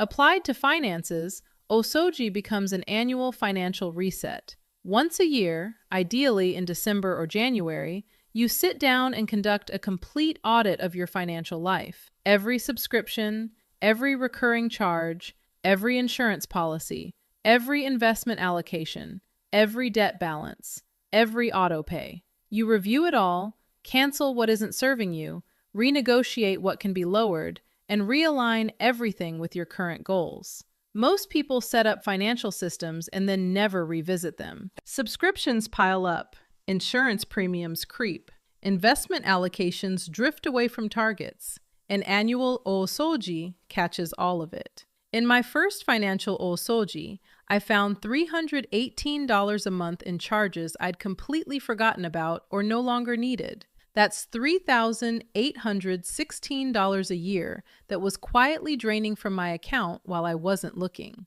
Chokin, the habit of saving first. Chokin literally means savings, but in Japanese financial culture, it represents a specific habit. You save before you spend. Not whatever's left over at the end of the month. The first thing that happens when money enters your account is that a portion of it leaves, immediately, into a savings or investment vehicle. The spending happens with whatever remains. This is the opposite of how most Americans operate. The typical American pattern is earn, spend, and hope something is left to save. The Japanese chokin model is earn, save, then spend what remains. The difference sounds semantic. It's not. It's structural. When saving comes first, your spending naturally contracts to fit the remaining amount. When saving comes last, there's never anything remaining because expenses expand to fill whatever is available. Parkinson's law applies to money exactly the way it applies to time. Work expands to fill the time available. Spending expands to fill the income available. Chokin breaks this law by reducing the available income before spending begins. In the U.S., the equivalent of chokin is automating your savings and investment transfers to execute the day after your paycheck deposits. The Vanguard 2025 How America Saves report found that the average 401k contribution rate hit 7.7% in 2024, with automatic enrollment and auto-escalation features being the primary drivers. The people saving the most aren't more disciplined, they're more automated. They implemented chokin without knowing the word for it. Let me show you what chokin looks like in real American dollars with a specific example, because the math is what makes this habit undeniable. Marcus earns $4,800 a month after taxes. Under the typical American model, he spends throughout the month and saves whatever is left. In practice, nothing is ever left. His spending expands to fill his income, like gas filling a room. His savings rate hovers around 3%, roughly $144 a month, and that's only because his 401k takes a small percentage before he sees his paycheck. Now imagine Marcus implements chokin. On the morning after payday, an automatic transfer moves $960, 20%, into a combination of his 401k, a Roth IRA, and a high-yield savings account. He never sees that money. His spending reality becomes $3,840. He adjusts within about 2 months because the human brain is remarkably adaptable when the option to spend doesn't exist. After a year, Marcus has saved and invested $11,520. His previous approach would have produced roughly $1,728. Over 20 years at 8% average returns, Marcus's chokin habit produces approximately $570,000. His old habit produces roughly $100,000. Same salary, same city, same life. The only variable is the order of operations. Save, then spend, versus spend, then hope. Japanese households have practiced this ordering for generations. Credit card debt is nearly non-existent in Japan, partly because of this habit. The vast majority of Japanese credit cards are set to auto-pay the full balance every month by default. Carrying a revolving balance is culturally unusual. In the U.S., nearly half of credit card holders carry a balance month to month, and total credit card debt crossed $1.28 trillion at the end of 2025, according to the New York Federal Reserve. The structural difference isn't income. Japan's median household income is lower than America's. The difference is sequence. Save first, spend second. That's chokin. That's the habit. Shinrin-yoku and free living. In Japan, Shinrin-yoku means forest bathing. It's the practice of spending quiet, contemplative time in nature as a form of stress reduction and mental restoration. It costs nothing. The broader principle it represents is something I've come to think of as free living, the deliberate choice to build your leisure, social life, and recreation around activities that don't cost money. In the U.S., leisure is almost synonymous with spending. Fun costs money. Relaxation costs money. Socializing costs money. A night out, a weekend trip, a movie, a concert, a shopping excursion framed as entertainment. The average American household spends roughly $3,000 a year on entertainment, according to the Bureau of Labor Statistics. Japanese culture offers a fundamentally different model: walking, cooking together, reading, gardening, park visits, temple visits, tea ceremonies performed at home. The richest moments of daily life happen without a transaction. When I started building my weekends around activities that cost nothing, parks, cooking with friends at home, library visits, long walks, my entertainment spending dropped by over 60% in 3 months. I didn't miss anything. The quality of my weekends actually improved because I stopped equating fun with consumption and started equating it with presence. Hansei, honest self-reflection. This is the last habit, and it's the one that holds all the others together.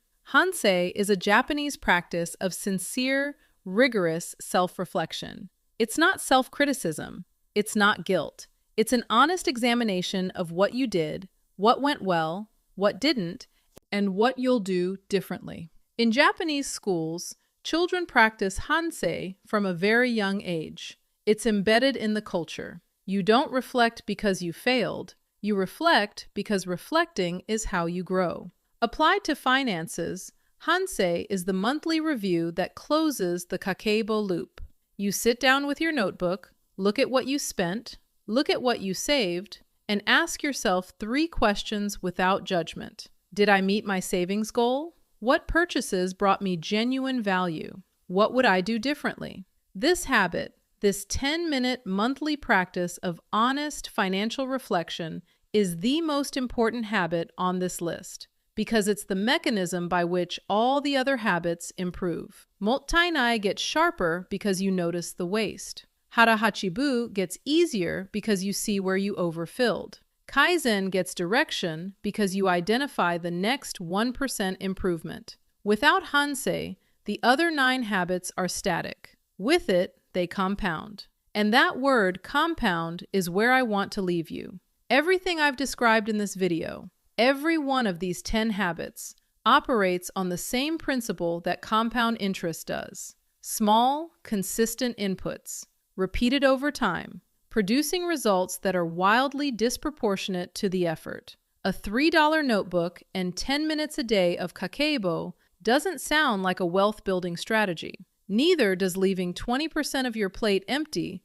or finding beauty in a scratched table. But these tiny behaviors, stacked on top of each other, practiced day after day, month after month, year after year, produce something that no income level can produce on its own. They produce a relationship with money that's grounded, intentional, and sustainable. The wealthiest people I've studied, and I don't mean the flashiest or the highest earning, I mean the ones with the deepest financial security and the least financial anxiety, share one trait. They understand how money works at a fundamental level. They understand compound interest. They understand the difference between an asset and a liability. They understand that $1 saved is worth more than $1 earned because it arrives without tax, without effort, and without burnout. That understanding has a name: financial literacy. It's the soil that every one of these Japanese habits grows in.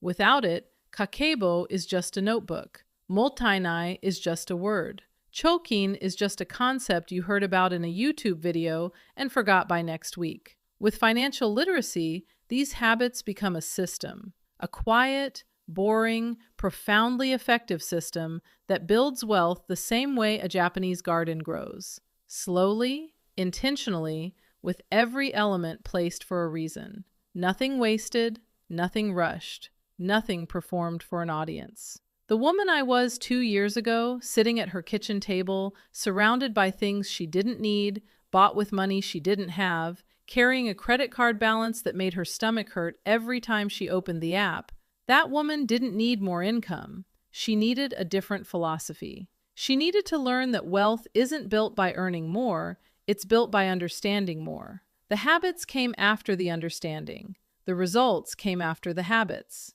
Japan figured this out a long time ago. The principles are over a century old in some cases. They survived world wars, economic collapses, natural disasters, and cultural transformations because they work. They work because they're built on something deeper than tactics. They're built on respect for money as a resource, respect for yourself as the steward of that resource, and the quiet discipline to protect both. You don't need a bigger paycheck to start building wealth. You might already earn enough. You just need a notebook, a pen, and the willingness to pay attention to where your money actually goes. That's where it starts. That's where it always starts. Those 10 habits only scratch the surface. Japanese financial culture runs so deep that a single video couldn't cover it. What comes next are 12 more principles that go even further. Some of these are habits I've personally adopted since researching this topic. A few of them are concepts that don't even have direct English translations because American culture never developed the framework to describe them. If the first 10 surprised you, these will challenge how you think about money at an even deeper level. In early 2026, the average American household owes $105,000 in debt. The personal savings rate sits at 4.4%. According to Ramsey Solutions and Bankrate, 51% of Americans report living paycheck to paycheck, including a meaningful share of households earning over $500,000 a year. 27% of U.S. adults have zero emergency savings, the highest level ever recorded by Bankrate. By every headline metric, this is a financial system under stress. Now look across the Pacific. Japan's household saving rate is actually lower than America's, sitting at 3.9% in the fourth quarter of 2025, according to the Cabinet Office of Japan. Wages in Japan have stagnated for almost 3 decades. Interest rates have hovered near zero since 1999. On paper, Japanese households should be in worse shape than American ones. But Japanese families quietly hold trillions of dollars in long-term financial assets, with multi-generational businesses planning across centuries instead of quarters. Cultural restraint, post-war frugality, and Zen-influenced minimalism still shape daily money decisions in Tokyo, Osaka, and Kyoto in ways the average American household would barely recognize. The averages get skewed by a small minority of high-asset households, but the structural difference in behavior is real, measurable, and has been documented across decades of economic research. What nobody admits is that the gap between the two countries is not income. The gap is structure. The gap is 12 specific behaviors that have nothing to do with earning more, working harder, or chasing the next hot investment. This video is not going to teach the basic kakeibo notebook concept that has already been covered to death across personal finance content. The basics are a starting point, not the destination. This video covers 12 specific applications that take the underlying philosophy and translate it directly into 2026 American financial life, with American dollar amounts, American spending categories, and American economic conditions. The boring ones work the best. That's not an accident. These principles trace back to a Japan rebuilt from post-war rubble, shaped by Zen-influenced restraint and a culture that treats financial discipline as a quiet form of dignity. None of them require Japanese citizenship to use. They require structure, repetition, and a willingness to feel slightly out of step with American spending culture for the next 10 to 20 years. By the end, you will have a complete framework that costs nothing to implement, requires no special apps or software, and works in any economic condition. The rest is just willingness. Number 1, the kakeibo 4-question audit used before the purchase. Most American budgeting apps tell you what you spent after the money is gone. Kakeibo's actual mechanism is the opposite. Before any non-essential purchase, the user pauses and writes down the answers to 4 questions. How much money do I have right now? How much do I want to save by the end of the month? How much am I about to spend? And on what? How will this make my life genuinely better? Research published by Money Under 30 and Big Think found that consistent users of the kakeibo method report savings of up to 35% on monthly discretionary spending. The mechanism is not complicated. The act of writing the answers down on physical paper, even for 30 seconds, creates psychological friction that a one-tap checkout button cannot replicate. Studies on handwriting and decision-making show that the slower neural processing required to physically write something engages working memory in ways typing simply does not. Apply this to a 2026 American context. Imagine pausing before a $140 Amazon order at 11 at night. Imagine writing down the balance in your high-yield savings account, the goal you set in January, and the actual reason you are buying the item. Imagine doing this with a pen and a kitchen counter. The order gets smaller. Sometimes it disappears entirely. A reader named Kristen, profiled in coverage of kakeibo practitioners, discovered she had been spending nearly $300 per month on convenience store purchases she could not even remember making. Within 3 months of the 4-question audit, that category dropped to under $50. The money did not feel missed because it was never enjoyed in the first place. This habit is not about denial. It is about closing the gap between impulse and decision. That gap is where wealth quietly accumulates. But this next habit is the one that quietly determines whether your budget actually survives the year. Number 2, hara hachi bu spending, the 80% rule. In Okinawa, the longest living region of Japan, families practice a principle called hara hachi bu. The rough translation is eat until 80% full. Centenarians in places like Naha attribute much of their longevity to this single rule. They never finish a meal feeling stuffed. They stop while still slightly hungry. The body adjusts within a few weeks, and the surplus calories that would have caused chronic disease never get consumed. Apply this concept to a budget instead of a plate. The vast majority of American budgets are designed to spend exactly 100% of the available money. Rent, utilities, groceries, transportations, and discretionary categories together consume almost every dollar of after-tax income. There is no margin. One unexpected medical bill or car repair triggers credit card debt. The harahachi-bu version of budgeting deliberately stops at 80%. If your post-tax income is $6,000 per month, your entire spending plan, including all discretionary categories, is built around $4,800. The remaining $1,200 is invisible. It moves to savings, brokerage, or sinking funds the moment the paycheck arrives. This is not the same as saving 20%. The distinction matters. Saving 20% means trying to set money aside after spending. Harahachibu spending means the spending plan itself only covers 80% of available income. So the other 20% never enters the spending decision in the first place. The behavioral difference is everything. This habit is admittedly uncomfortable. It feels like you cannot afford the lifestyle you actually earn. That discomfort is the signal that it is working. According to Goldman Sachs research cited in 2025, more than 40% of Americans earning over $300,000 still report living paycheck to paycheck. 40% of those earning over $500,000 say the same.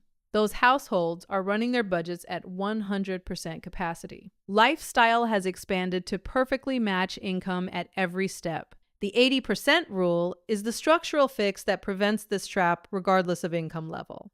Number 3, motenai, the principle of waste being shameful. The Japanese word motenai carries a meaning that does not fully translate into English. It expresses a deep cultural sense that waste of food, of materials, of opportunity is morally uncomfortable.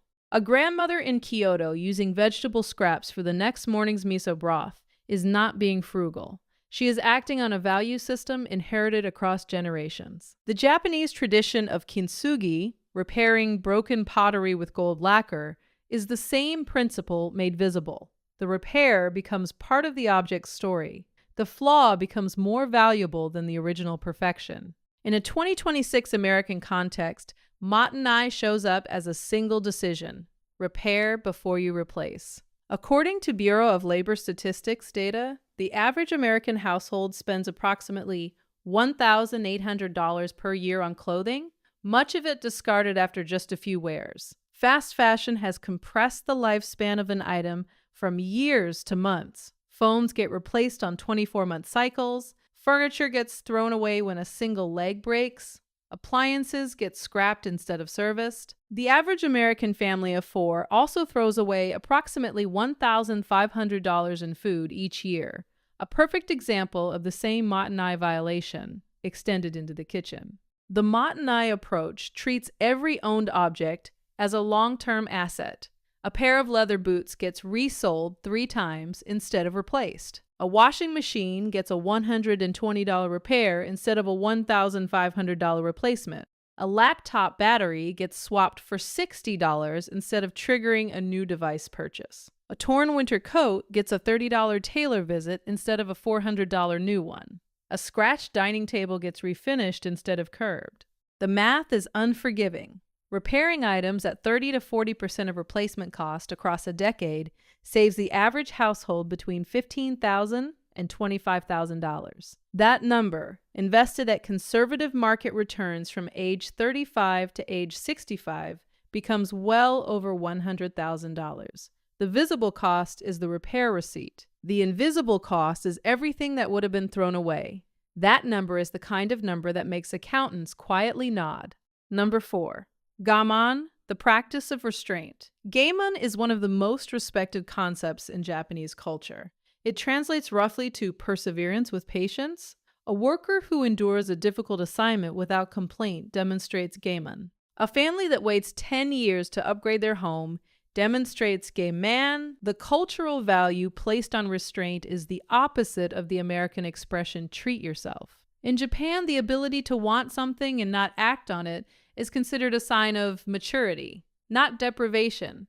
The financial application is simple and brutal. For any non-essential purchase over $200, impose a 30-day waiting period. No exceptions. Add the item to a list with the date. Revisit at the end of the month. According to behavioral research summarized across multiple consumer studies, the vast majority of impulse purchase desires fade within the first 2 weeks. The brain that wanted the item on day 1 frequently does not recognize the same impulse on day 21. The 30-day list becomes a graveyard of cravings that quietly died on their own. The same neural reward circuit that lights up at the moment of purchase desire goes dark within days, when the action is delayed. This decision seems small at the time. It is not. A household practicing this single rule across a year typically eliminates 15 to 20 discretionary purchases worth $200 or more. That is $3,000 to $4,000 annually that never leaves the account. Across 30 years of working life, invested in a low-cost index fund, that habit alone produces a 6-figure outcome. The boring math of restraint, compounding silently, beats almost any active strategy attempted by the same person. The companion benefit is rarely discussed. The items that survive the 30-day list are the items the household actually uses. Closets stop filling with regret purchases. Garages stop filling with hobby equipment that gets used twice. Kitchens stop filling with single-purpose gadgets that gather dust. The space stays clear because the wrong purchases never happen in the first place. Number 5. Hansei, the monthly reflection ritual. Hansei is the Japanese practice of structured self-reflection. Toyota uses it after every project, including successful ones, to identify what could have been done better. The practice is built on a counterintuitive idea. Reflection on success matters more than reflection on failure, because successful patterns often disguise hidden weaknesses. A month where the budget worked perfectly might still contain $300 in autopilot spending that nobody noticed, because the top-line numbers looked fine. Apply Hansei to personal finance. The first Sunday of every month, sit down with the previous month's bank and credit card statements. Categorize every charge. Look at the categories that came in under budget. Look at the ones that went over. Most importantly, look at the categories that hit budget exactly. That precision is often a sign of unconscious lifestyle creep, not discipline. A grocery budget that hits $400 every single month to the dollar often means the household is rounding up to the budget rather than spending what is actually needed. Ask 3 questions. What did I spend money on that produced no memorable benefit? What did I spend money on that produced disproportionate value? What recurring charge can be eliminated, reduced, or renegotiated before next month? Add a 4th question for completeness. Where did I spend money out of stress, boredom, or social pressure rather than genuine want? The honest answer to that question typically points to between 1 and 3 categories that quietly absorb hundreds of dollars per month. The Federal Reserve's 2024 Survey of Household Economics and Decision-Making found that 37% of American adults still cannot cover a $400 emergency without borrowing or selling something. That number has not improved meaningfully across multiple survey cycles. The Hansei practice exists to break that pattern. Without monthly reflection, spending defaults to autopilot, and autopilot defaults to consuming everything available. Hansei takes between 20 and 40 minutes once a month. The compounding return on that time investment is difficult to measure precisely, but it is the closest thing to a guaranteed financial improvement the average household can implement. Number 6, Shu-Ha-Ri, the path to investing mastery, originally from martial arts and the tea ceremony. It describes 3 stages. Shu, follow the rules exactly. Ha, break the rules with understanding.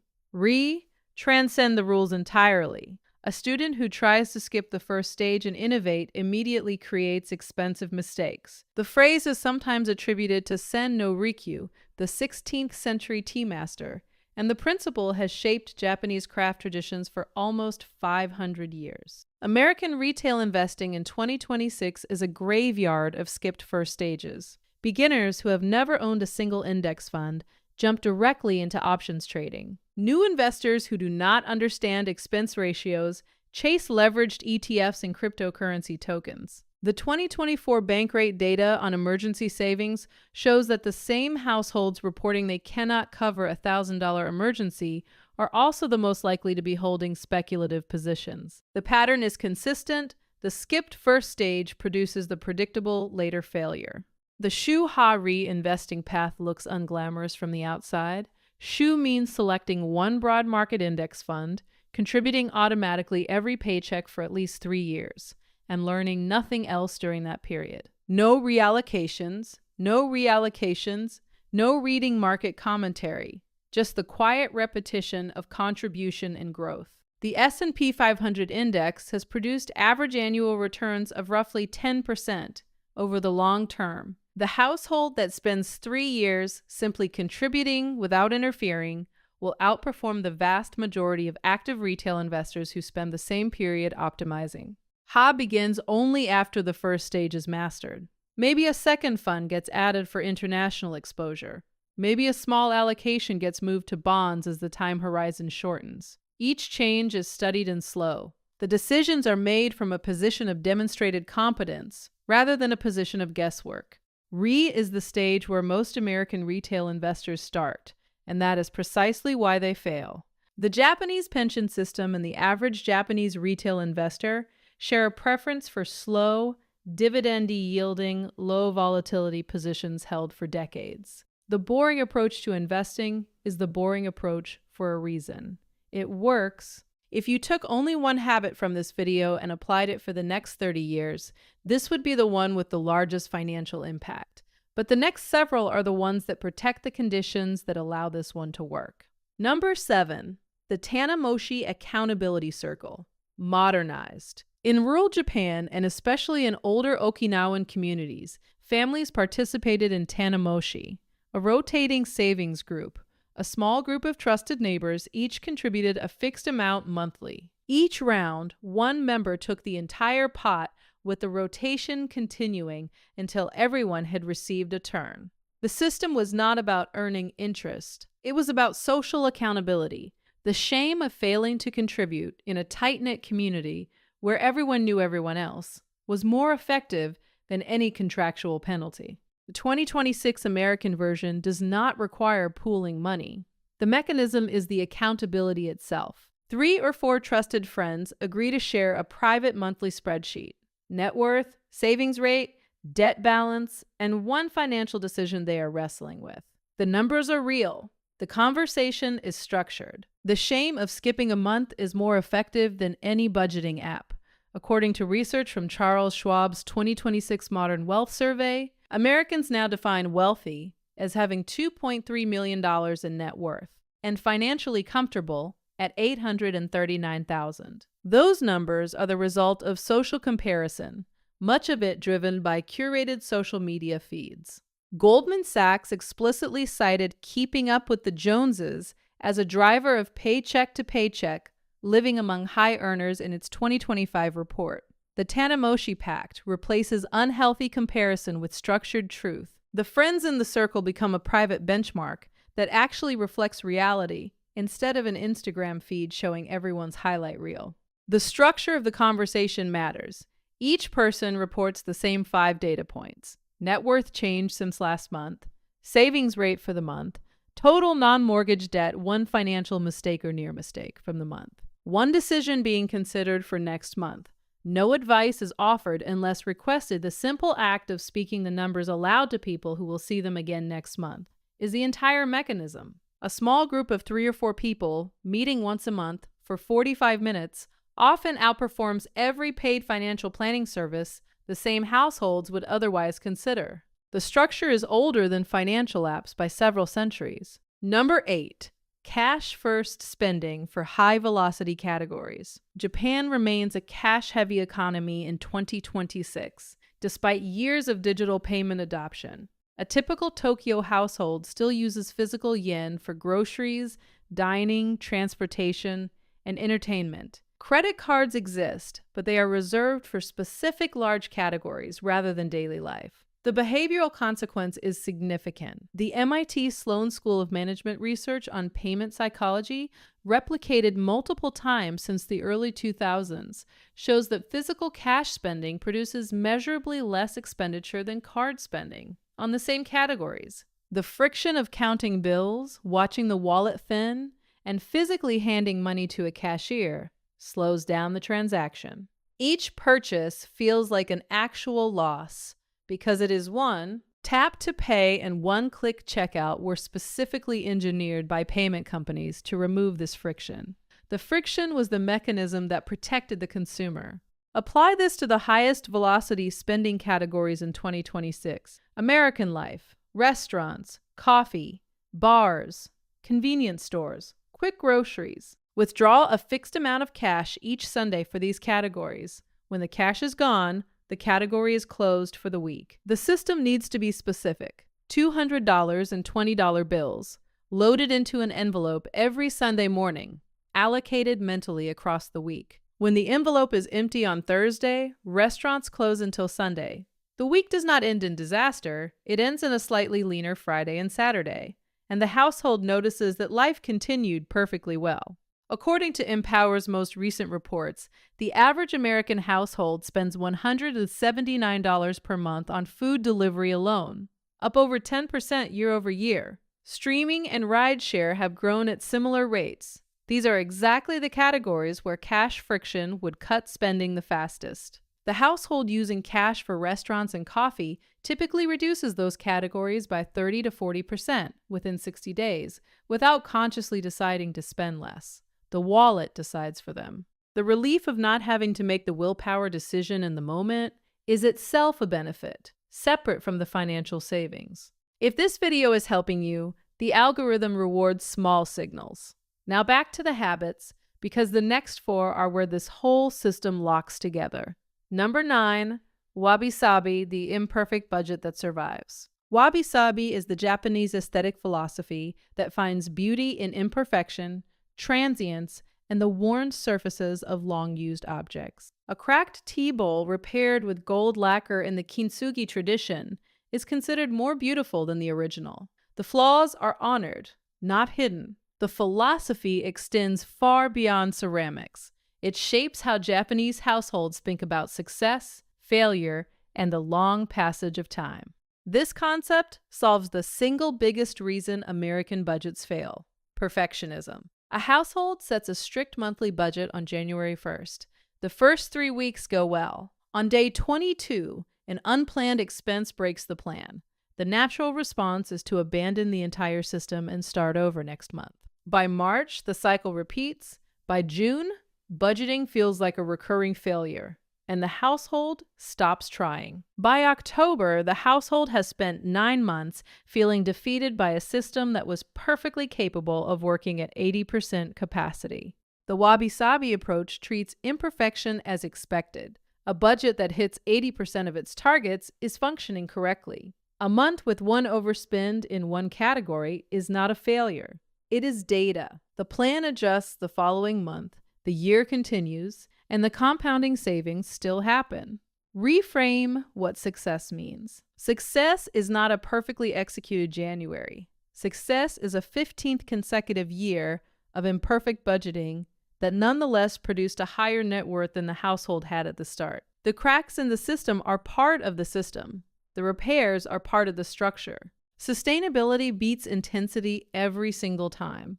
The household that runs an imperfect budget for 10 consecutive years quietly outperforms the household that runs 3 perfect months and then quits. According to multiple personal finance studies, summarized by Charles Schwab in 2026, consistency of behavior is a stronger predictor of long-term net worth than intensity of effort.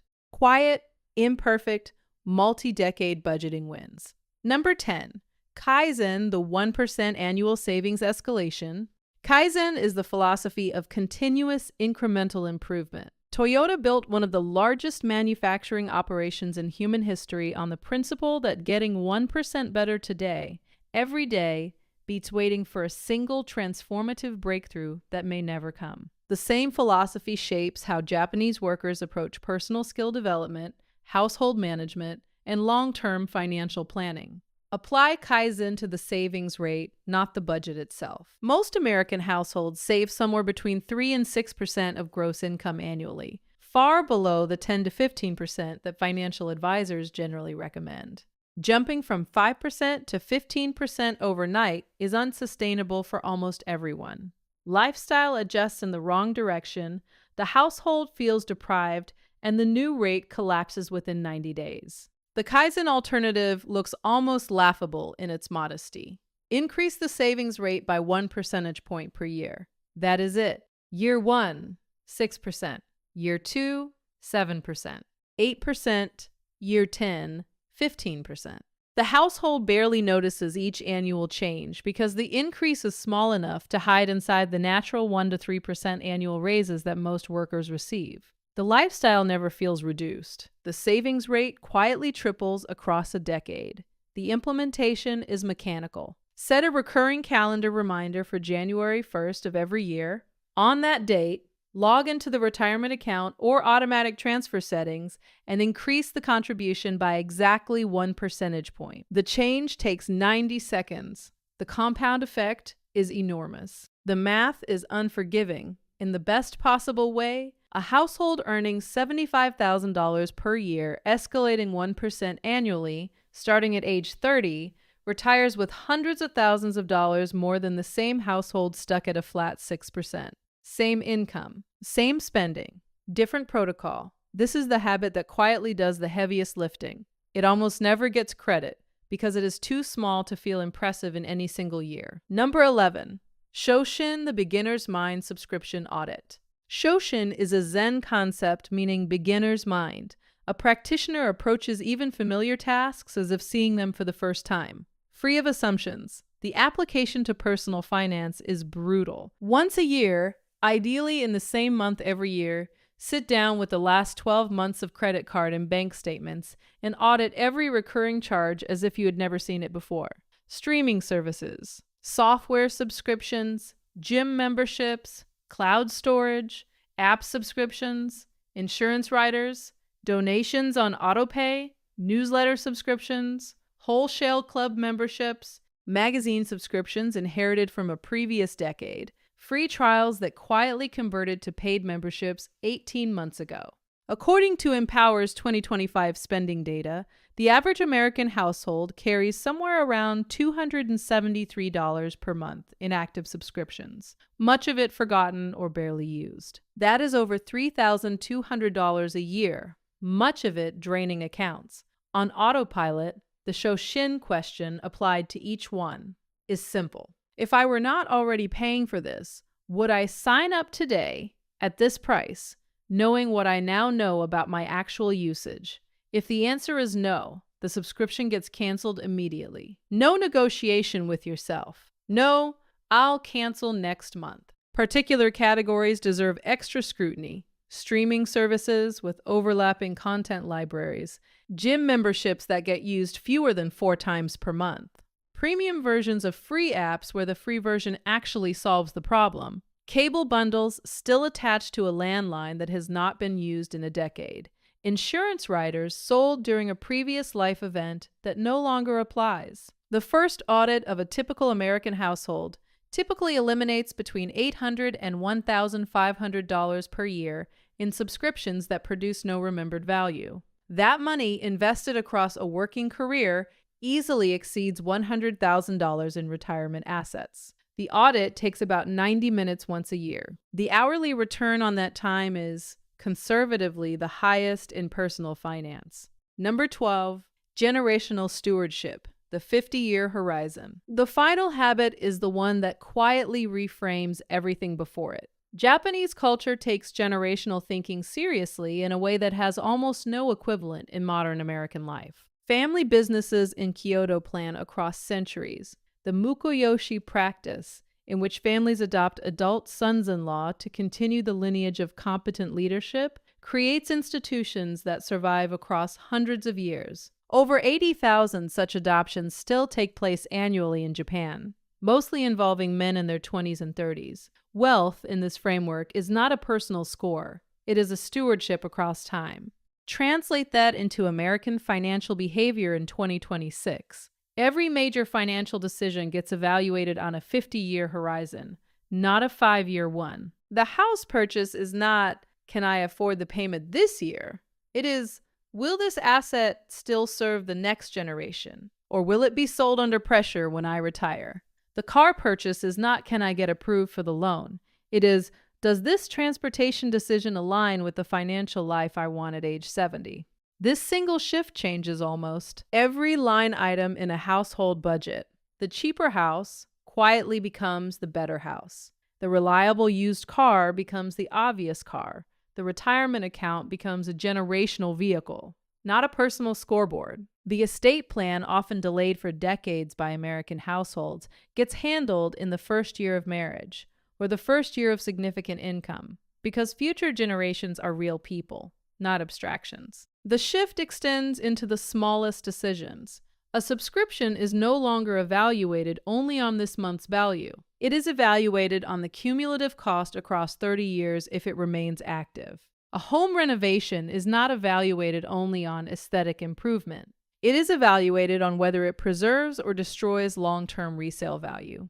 A career decision is not evaluated only on next year's salary. It is evaluated on the trajectory it sets across the next 20 years. The Japanese family business that has operated for 400 years did not survive because of brilliant single-generation decisions. It survived because every generation refused to consume more than it produced, refused to risk the inheritance for short-term gains, and treated wealth as something held in trust. American households practicing generational stewardship in 2026 quietly join a tradition that is older than most modern nations. Now, 12 habits is a lot to absorb in one sitting, but the pattern beneath them is simple. And the pattern is the point. Every habit on this list works through the same underlying mechanism. Each one inserts structure between impulse and action. The kakeibo audit slows down the purchase. The hara hachibu rule removes spending capacity before lifestyle expands to fill it. Maten delays cravings. Hansei catches drift early. Shu hari prevents costly investing experiments. Tanamoshi creates social accountability. Cash first adds frictionless quitting. Kaizen makes savings rate increases invisible. Shoshin clears subscription clutter. Generational stewardship reframes the entire timeline. None of these habits require a higher income. None of them require a side hustle or a productivity system or a complicated app stack. They require a willingness to be slightly out of step with American spending culture for the next 10 to 20 years, and the patience to let compounding do its quiet work in the background. The Japanese household savings statistics tell only part of the story. The structural part of the story is the part that matters. Wealth that survives recessions, inflation cycles, tariff shocks, and decades of stagnant interest rates is built by these kinds of habits, not by clever timing. Look at what the data actually shows.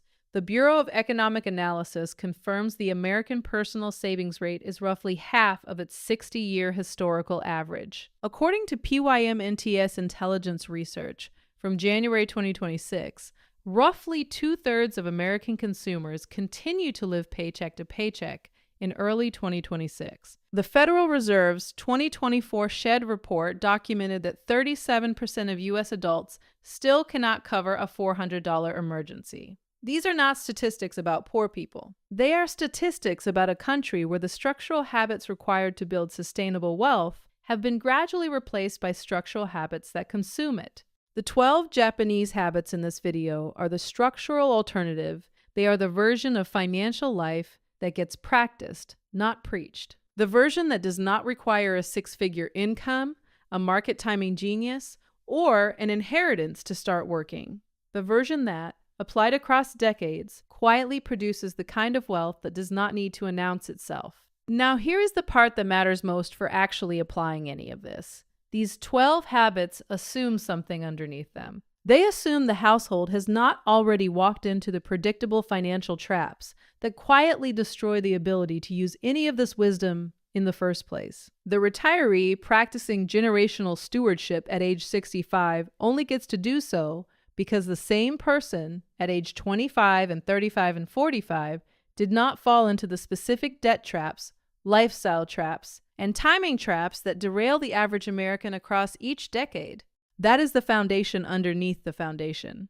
The Japanese habits compound only when the underlying financial life is structured correctly. Skip the traps in your 20s, the traps in your 30s, the traps in your 40s, and these habits become rocket fuel. Hit those traps, and even the best habits in this video cannot fully recover the lost decades. This is where most personal finance content quietly fails its audience. It teaches the habits without teaching the traps. It assumes a clean foundation that most American households simply do not have. The result is a household that adopts kakeibo and harahachibu and shoshin perfectly and still ends up underwater because of one specific trap that hit at age 28 or 35 and never got addressed. That is precisely the topic of the most important video on this channel, the breakdown of every financial trap at every age, from your 20s straight through retirement. Every age has a specific set of mistakes that quietly cost households 6 and 7 figures across a lifetime.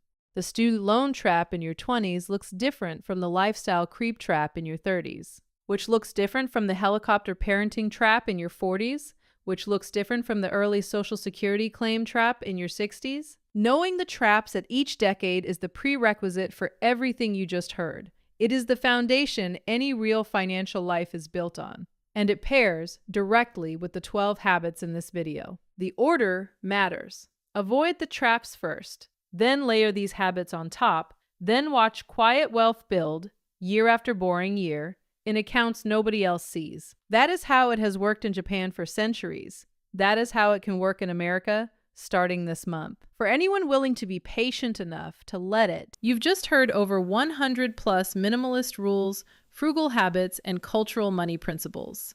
From the foundational concept that everything you own costs money twice, to Japanese philosophies that most Americans will never encounter, to the specific daily behaviors that separate people who always have money from people who never do. If you absorbed even a fraction of what was in this video, you understand personal finance better than the vast majority of Americans. But understanding without action changes nothing. So here's what I want you to do. Pick 3 things from everything you just heard. Just 3. The ones that hit hardest. The ones where you thought, that's me, I need to change that. Start practicing those 3 things this week. Not next month, not when things settle down, this week. The people who build wealth don't try to implement 80 habits at once. They pick the 3 that matter most and let those compound until they become automatic. Then they add 3 more. That's the entire system. It's not complicated, it's just consistent.